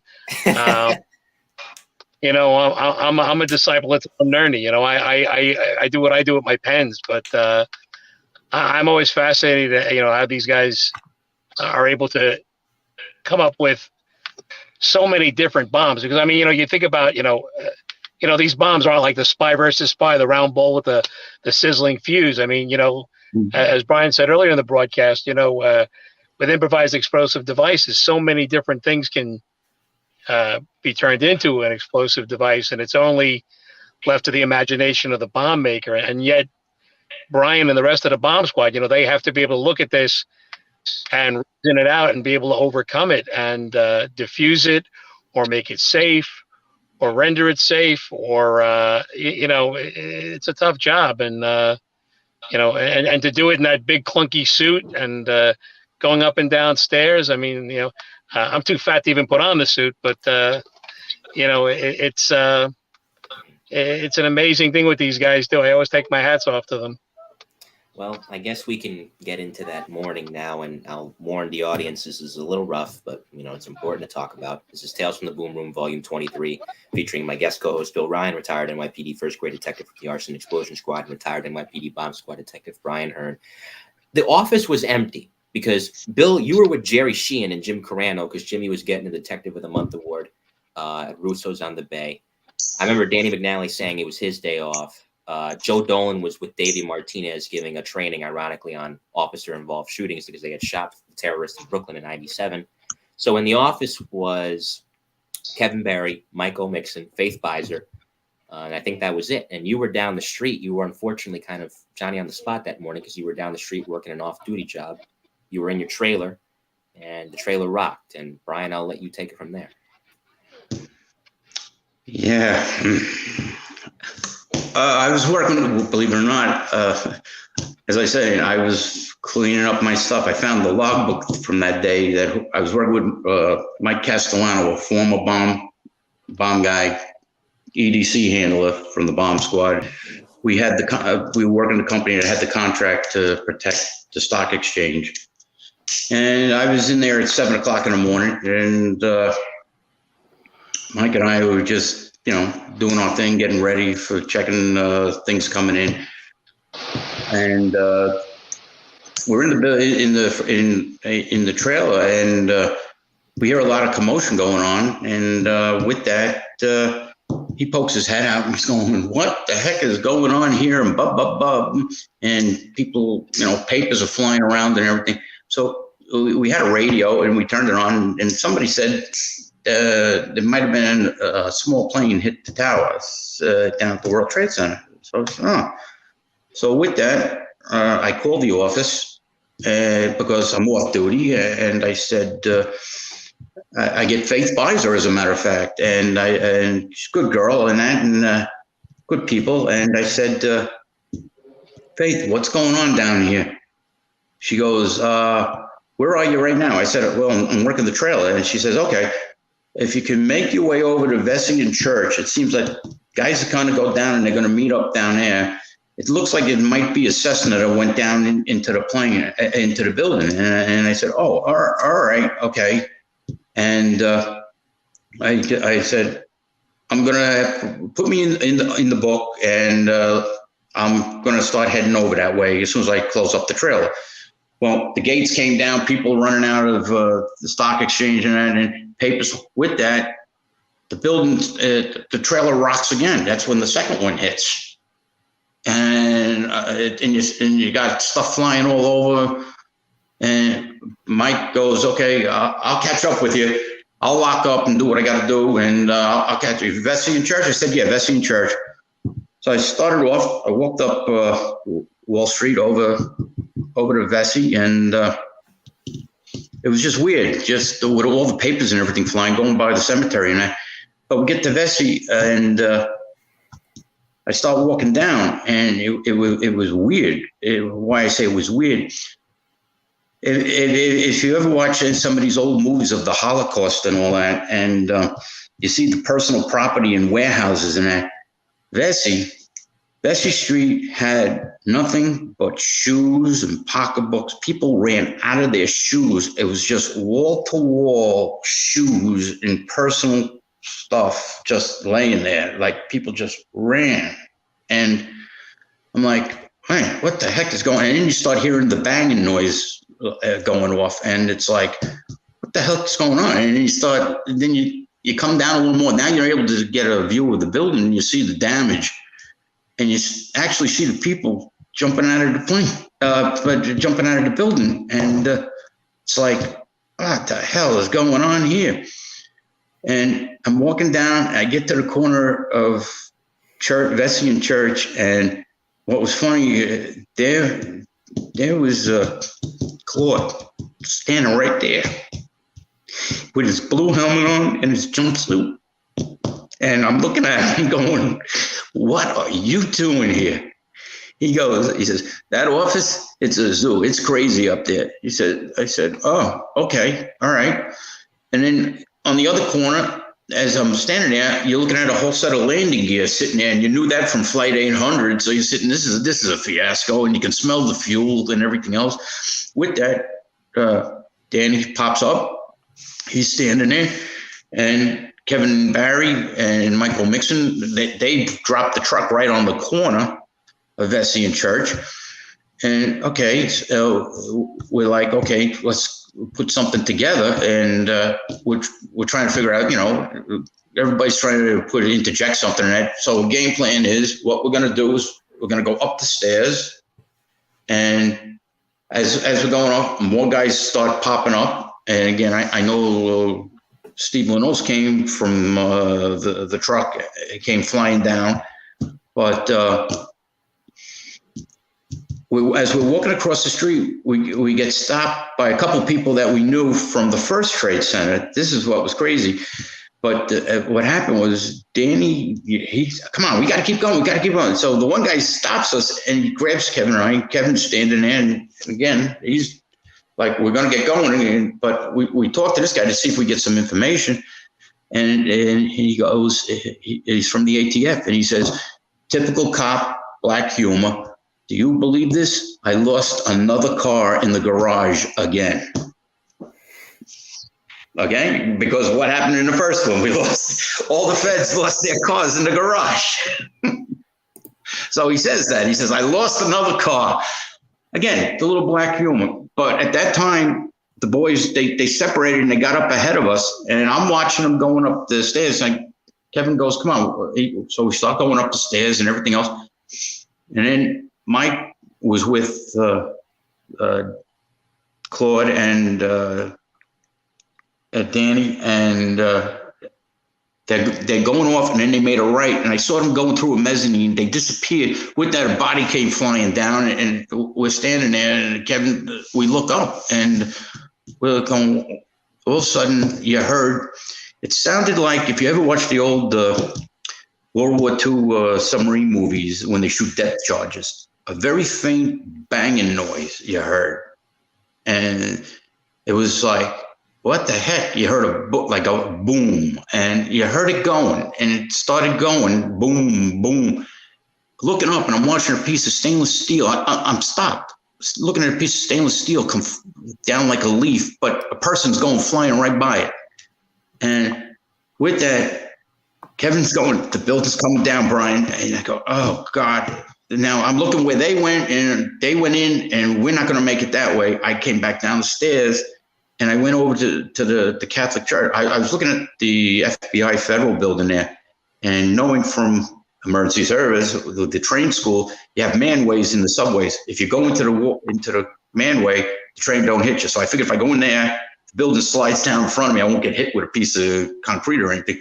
But I couldn't get over that way, so I went into the church over there, the Catholic Church. And as I made the turn, I got there, and the building is flying down. And Kevin went straight, and for some strange reason, I heard maybe 2 shots, and maybe something else happened. I don't know if Kevin was involved in that, but maybe the door went down, and he got into the deli on the corner, and I got into the church. With that, all you saw was the dust coming by and everything going by us and everything like that. And with that, there was a French film crew in there, and an emergency lieutenant came in with his shoulder all screwed up, had a big gash, and being a former altar boy, I went up and took the sheets, the corporal, and I had off and used the holy water just to wash him down a little bit, and then I went back outside. So he was being taken care of by somebody else, but he had a large gash in his shoulder. And as I came out, all of a sudden you heard the jets flying over, and I dove under an emergency truck. I don't know why. I landed under the emergency truck thinking maybe another plane was coming in for the next pass.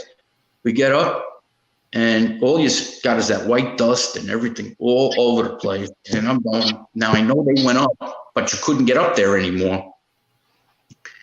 And with that, it got really crazy. Now you see the building's gone, it's down. And then Kevin comes over, and he's looking at me like, we got to do something. I said, yeah, we got to do something. Which way do we go? We don't know which way to go because you can't see anything. And next thing I hear my name called, and I'm going, well, I don't know if it's Jesus Christ, but somebody's calling me here. And with that, who is it? But it's a gentleman by the name Manny Morales. And again, I didn't explain to you, Staten Island being where all the chiefs and everybody come from, the highway unit became more or less the wheelmen for all the first steps in the PC's office. The first step, the PC, all of them through the years always came out of Highway 5 because they lived on the island. Well, this gentleman I worked with when he was there is a highway officer. He's now a sergeant in, in the first steps office. And he's coming out of the fog and out of this mess. And he goes to me, he says to me, hey, you got a car here? And I look at Kevin. Kevin, do we still have the keys to the wagon? He says, I have a set, Mike's got a set. And I said, oh, okay, what do you need them for? He says, I got the boss with me. I'm going, you got the boss? What do you mean you got the boss? He says, he's standing right there with a pair of crutches under him, and he's got a cast on him. And his other two bodyguards are with him. And I go, all right, so what do you need? He's the highest political person in the city that's still alive that we know. We thought we lost Giuliani and we lost Carrick. We thought they were gone, because they were on the other side when the thing went down. That's what Manny told me. I'm sitting there going, so he's now the PC and the mayor or whatever you want to. He said, yeah. I said, okay. So we grab him. As I grab him, I said, come on, you gotta go up to NYPD. He goes, I'm not going anywhere. And he starts directing. Joe Dunn is directing everybody with the crutches and everything. And I said, sir, you're the last guy in charge. We need you up in NYPD. He goes, no. Well, his guy's got in the back of 3501, and he's standing there, and they're yelling at me, get him in the car, get him in. I take my fist, and I hit him in the chest, straight on, to get him in the car. He gets in the car, he's looking at me like, you hit me. I said, get in the goddamn car. That's what you got to do. With that, Kevin took us up to NYPD. With that, we put him in there, and we left. We came back to the office. We got back to the office. Stevie Burbridge was sitting on the wall, holding his knee. Joe Dolan blew a knee out, holding his knee. Danny sitting there, and he was holding his shoulder or his elbow or something. He had a cut or something. And I'm counting, and I said, okay, where's Danny? He's gone. What? He's gone. And they might not remember saying it, but they said it very softly. And these guys were hurting. They were hurting. So they were in there. I was outside. And as I'm pushing Dunn into the car, the second building lets go, and it's falling right on us. A piece of it hits the back of 3501 as we're leaving with him in the front seat. I know it sounds corny to laugh, but it was like, how lucky can you be if two buildings fall on you? I'm sorry, but it was crazy. So we come back, and that's when I found out that we lost him. And I saw him and I talked to him and everything. And it just bothers me that I should have been there. And it's just that's that. And it was a long day after that, going back and forth, up and down, doing what we got to do. With that, that night we stayed over, and I was laying there. Jerry Brennan was in charge of the team. He was the team leader, and he says, "Listen, let's go out." He takes me out, and I just said to him, "I got to do something." He says, "What do you got to do?" I said, "Take me up to St. Pat's. I just want to go up to St. Pat's." He says, "Okay." Jerry was a good guy. He had a good heart. He was the rest of the soul. He passed away. He was a good man, and he took me up to St. Pat's, and I walked in. As I walked in, now this is like we talk about into agencies.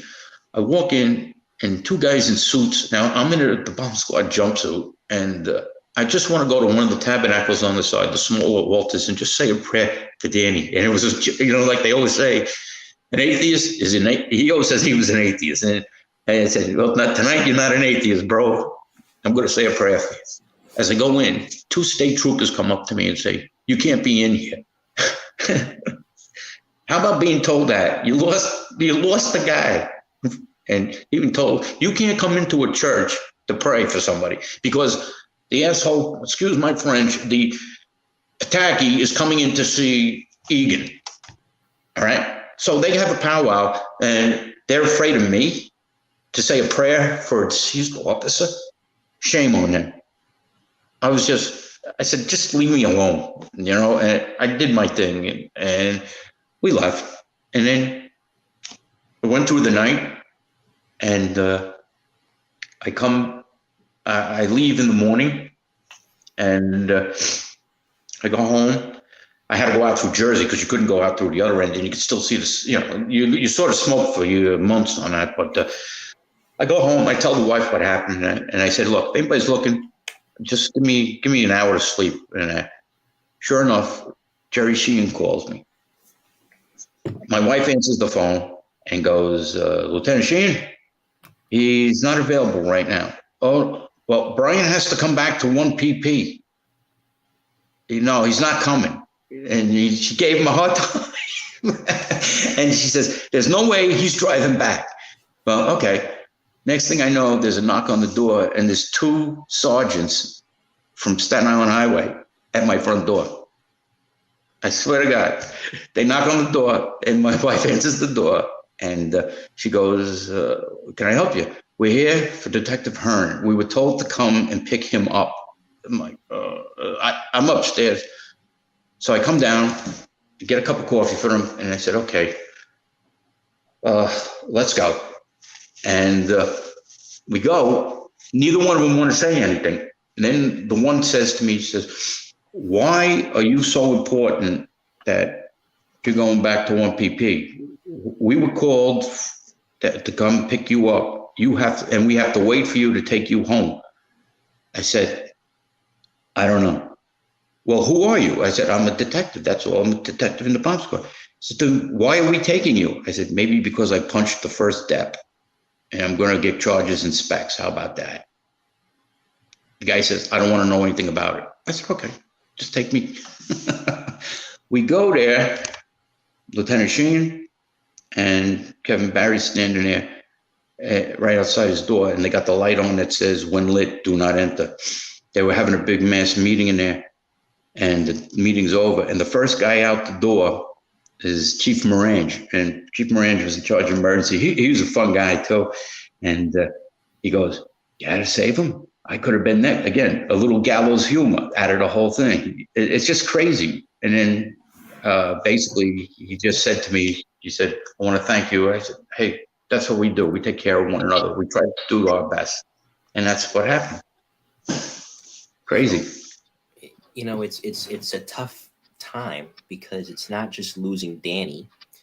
And thank you so much for sharing that story. I appreciate it. I never talked to anybody about that. don't talk. That's one of the first.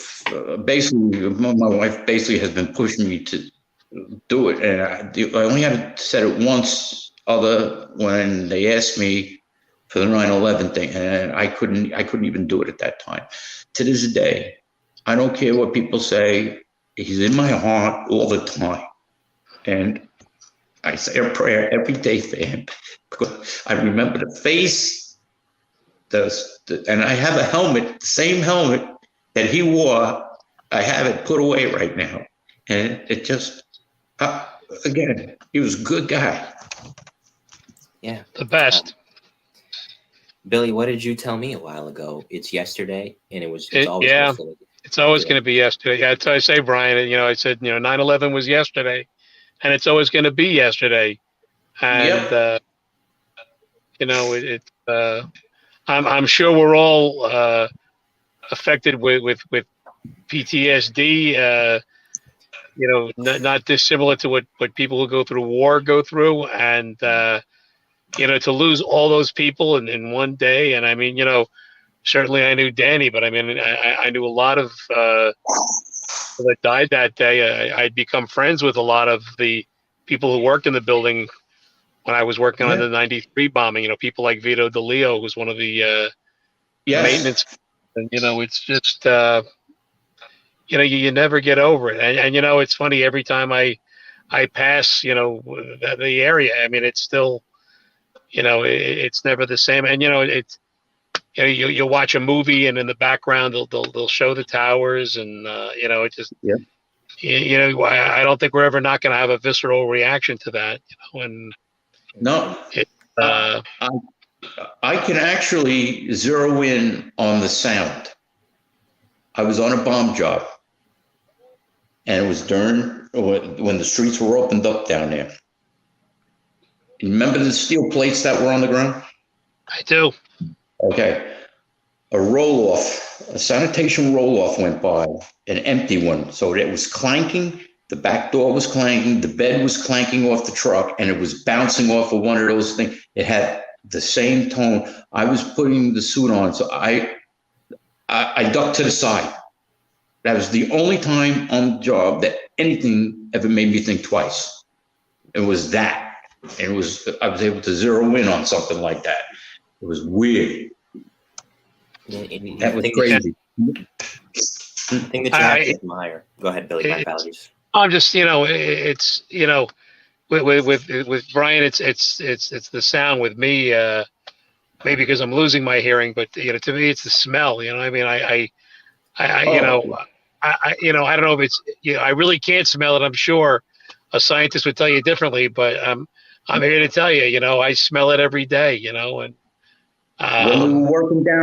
we were working down at MSA and all that down there, when they were opening the banks back up, they were cleaning them out. You smelt it again and again at that checkpoint down there. You're absolutely right. A smell, it'll come back. And my God, that's why I said it. I guess, I don't know. That's one of the reasons why I said enough's enough. It is what it is. I mean, it's funny. I've had clients that wanted to go down there like it was a tourist attraction, and I'm like, no, like, no, we're not going down there. Yeah, to me, it's a big graveyard, and then exactly. You think of the families that got anybody back, and I mean, I know I'm getting a little morose, but I mean, it's hollowed ground, and it is. That's how I feel, Billy. What happened is, I did take my daughters down there once, and I walked the path with them. That I did. We went by. They were young, and I did the path, and I said, "I'll never be back here again." And I have not been back there, even. When they do the ceremony and that, okay, it might be on television. I cannot sit there. I do not want to see these shows. You do not want to be bothered with it. It is, like I said, it is what it is. It's a graveyard, okay? I might do it once before I kick the bucket, but I am not ready for it. I can't. The stairs, when I see the stairs, when I see those stairs that are there, I know who went up those stairs. The guys, the heroes that went up those stairs to help, and it was futile to begin with. And then being out at the landfill for that Christmas, everybody, living in Staten Island, I wound up out there on certain times, and but Christmas, I was there, and I watched a kid from he was from one of the either corrections or he was a crime kid. Because of the way the operation was working, they bring the barges over, they'd unload the barges, and then they take the front end loaders, and these guys were good, and then they sprinkle it like salt and pepper on the ground. The guys who were either corrections or crime scene would take the rakes, okay? After they went through the sifter, they take the rakes and go through it again, picking stuff up, and then off it would go into one of the atherways and up into the mountain. I watched the kid. I'm sitting there watching because we were waiting for the stuff to come in from Building 7, which was the Treasury. You know, they had all the stuff for the president's details and all that, the rockets and that. So I sitting there and I watched this kid. All of a sudden, he finished the job and they motioned for the caterpillar to go forward. They turned and when the caterpillar started moving, the kid threw the what do you call it? He threw the rake down and ran in front of the bulldozer. They had to grab and tackle him because he didn't want it to happen. He didn't feel it was just for the people to be just pushed like that. You know what I'm saying? The kid wigged out. And I'm sitting there watching it going, this took this kid out. I know what took me out. And I'm sitting there going, I know what went on in the office with the guys that got hurt. So it's in there. And bottom line is, I saw this poor kid. I don't know whatever happened to him. And I'll never forget that. He jumped in front of a freaking bulldozer. The guy stopped it. But the thing is, it happened. You know, it's what went on. That's what went on up there. Things that went on. A guy knocked on the door when we went up there. When we had we were next to the morgue. Guy knocks on the door. 5-gallon bucket from Lowe's. He goes, "Oh, I got this. It was a femur and a pelvis in a 5-gallon bucket." Okay, and you're sitting there going, "Okay, but we're not. We're the bomb squad. Go next door." You know, and that's how casual it got. Things like that happen. Yeah, I will say, you know, Kenny Winkler from One Truck told me this, and it's so true. The 14 emergency service cops that went in there and didn't make it out, they were sent in there.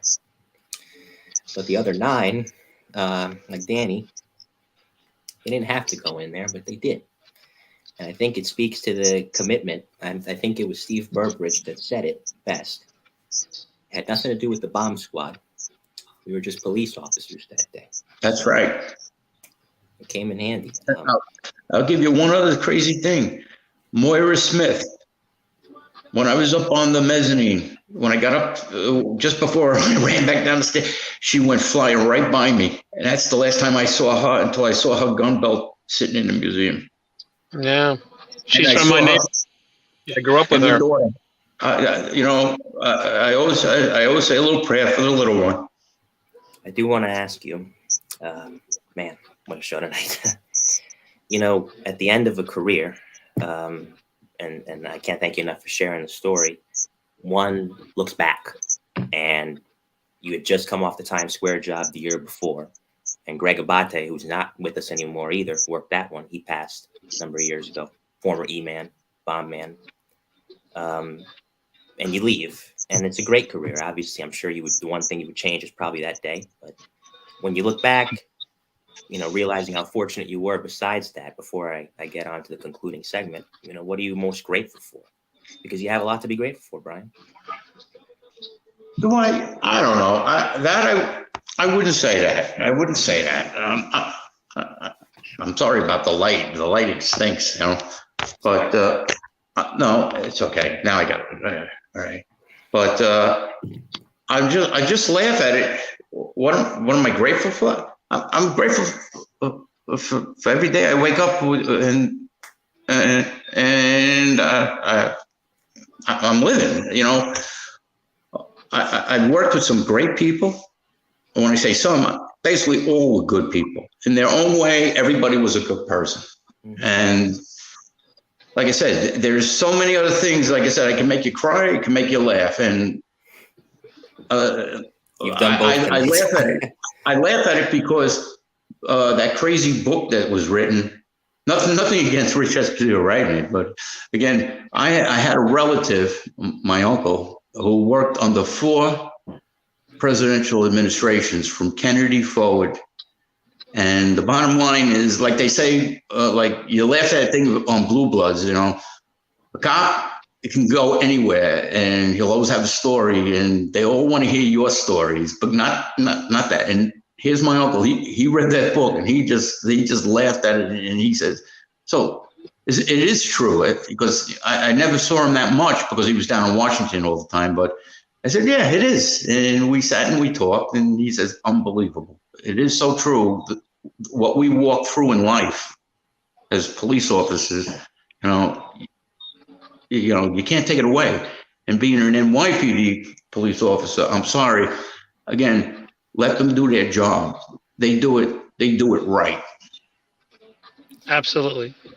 It's now time for a segment.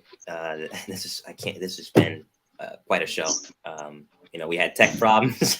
We recovered. Yeah, I'm sorry about that. No, it's not your fault. And Billy stepped in, and we had a little reunion between you two. So now both of you better stick around for the rapid fire. It's 5 hit and run questions from me, 5 hit and run answers from you, and you can say pass if you want. Are you guys both ready? Go ahead. All right. So all right, let's do it. First, Billy, you'll start us off. Most uplifting job you ever responded to? Wow. You know, I saved 2 kids with CPR on different occasions. One when I was a rookie, and one later on when I was in A&E. So, you know, the fact that I brought 2 people back, 2 children back, that was always the most uplifting jobs for me. Brian? I had a housing sergeant committing suicide with a gun in his mouth because he was in debt with cancer bills. I was able to, we went in, took him out, my partners in emergency, Bobby McGill and John Kajorski, and we talked him down, and the bottom line is I retired, and I actually worked with his cousin, and his cousin said, I want to thank you for saving my cousin's life. That's awesome. That's a great story. I was like, wow. Because I just got to say, the thing about that stuff for suicide for cops, it works. It works. The man was put into the program. I never saw him again. He signed my book. I never saw him again. And the duty captain, he was a phenomenal guy, and he took care of it. And he even admitted that he went to the farm and he went to psych services. So it does work. Yes, yeah. Absolutely. Second, funniest job you ever responded to? Brian, you can start us off on this one. Okay. That, geez. We just had we had a stable burn down over here out in Staten Island. And I'm working with a gentleman, and as we're leaving, he jumps out of the truck and he takes a tree saw and cuts a hoof off a dead horse. And I said, why did you do that? He said, because I need the good luck. Well, I don't, Bill, try topping that one. That's what I said. That's what I said. That's how crazy we were. They cut the foot off the horse. That's it. The horse was dead. That's it. Billy, can you top that one? What do you got? I can't even get in the same room as that. Top it. Wow. That's no. I think last time I did this, you know, the funniest jobs are all jobs that I probably couldn't put out here for family consumption, but investigating arsonists and bombers, they're interesting people, and some of the search warrants we've done in their houses were pretty humorous, but I don't think it's something I can put out here for general consumption. So I'll take a pass. That's fine. Third, thing you miss most about the NYPD, Bill, you can probably answer that one.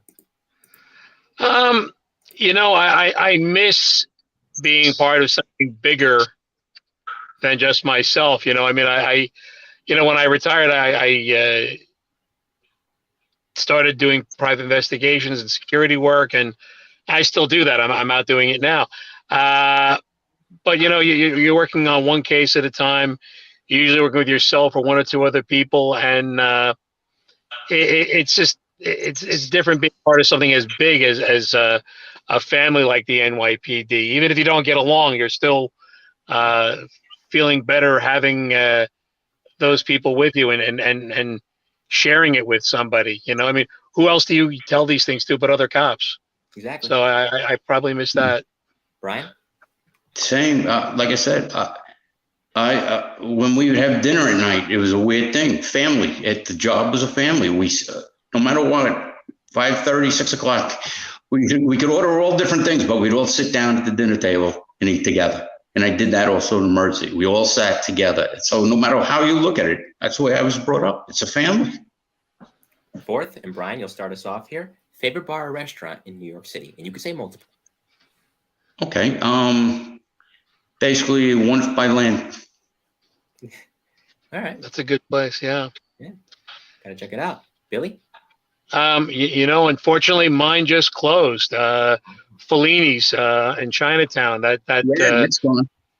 I tell you, man, that's I'm devastated by that being closed. I mean, it's just it was my favorite place to eat in the city. It was also I used to joke that it was my downtown annex. I became friends. I've been going there since I was in NSU, because I did NSU 1 down in the 5th precinct. And matter of fact, I told Joe Fellini, I said, I always wanted to have my brass plate on one of the booths, because he had them for people like Judge Torres and Morgenthau and people like that. And I said, I'll never live to have one, and that was my favorite place. And there'll never be another like it, and I'll miss it forever. And now when I want to see it, I'll have to look at old episodes of Law and Order, because they film there frequently. So Yep. I even did a bunch of my television interviews. I did it from there. We used to have our meetings for the organization I belong to, the Society of Professional Investigators. We used to be there. I mean, it was a big part of my life, not just a place to eat, but great people. They were an extended family. So I'll miss that forever. Fifth and finally, what advice, and Brian, you can especially relate to this, which is why I'll start with you, because you have daughters on the job and your son-in-law too. What advice would you give a new cop coming on the job?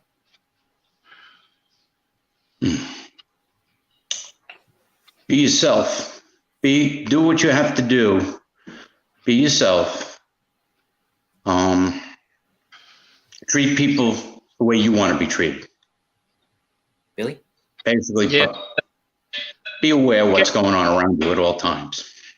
Yeah, that's great advice. This, if I were talking to another young cop, here's what I would tell him: study, study, study. It's a boss's job. Even though I retired as a first grader with, the pay rate is basically that of a lieutenant, but you're still just, you're one of the you're one of the Indians. You'll never be one of the chiefs, and it's a boss's job. And I don't mean that in a bad way, but you can have a different career that way. You can, I always think about people like Pete Pranzo, who were able to, because he was a lieutenant, he was able to take care of people like me. So I'd say study and, make your loyalties to people. It's long after the job is over. It's the people and the relationships you make that you carry through.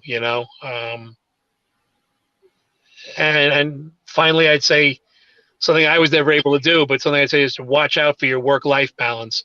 I frequently gave more to the job than my personal life, and it helped me through promotions and things, but I think it affected some of my personal relationships. So for what that's worth, Thank you both. Don't sign off yet. We'll do it after we go off the air. We'll do a debrief. But before I say goodbye to the audience, any shout outs either of you guys want to give? Billy, I'll make sure I put the links to your firm or your private investigation firm in the bio. Brian, you got anything?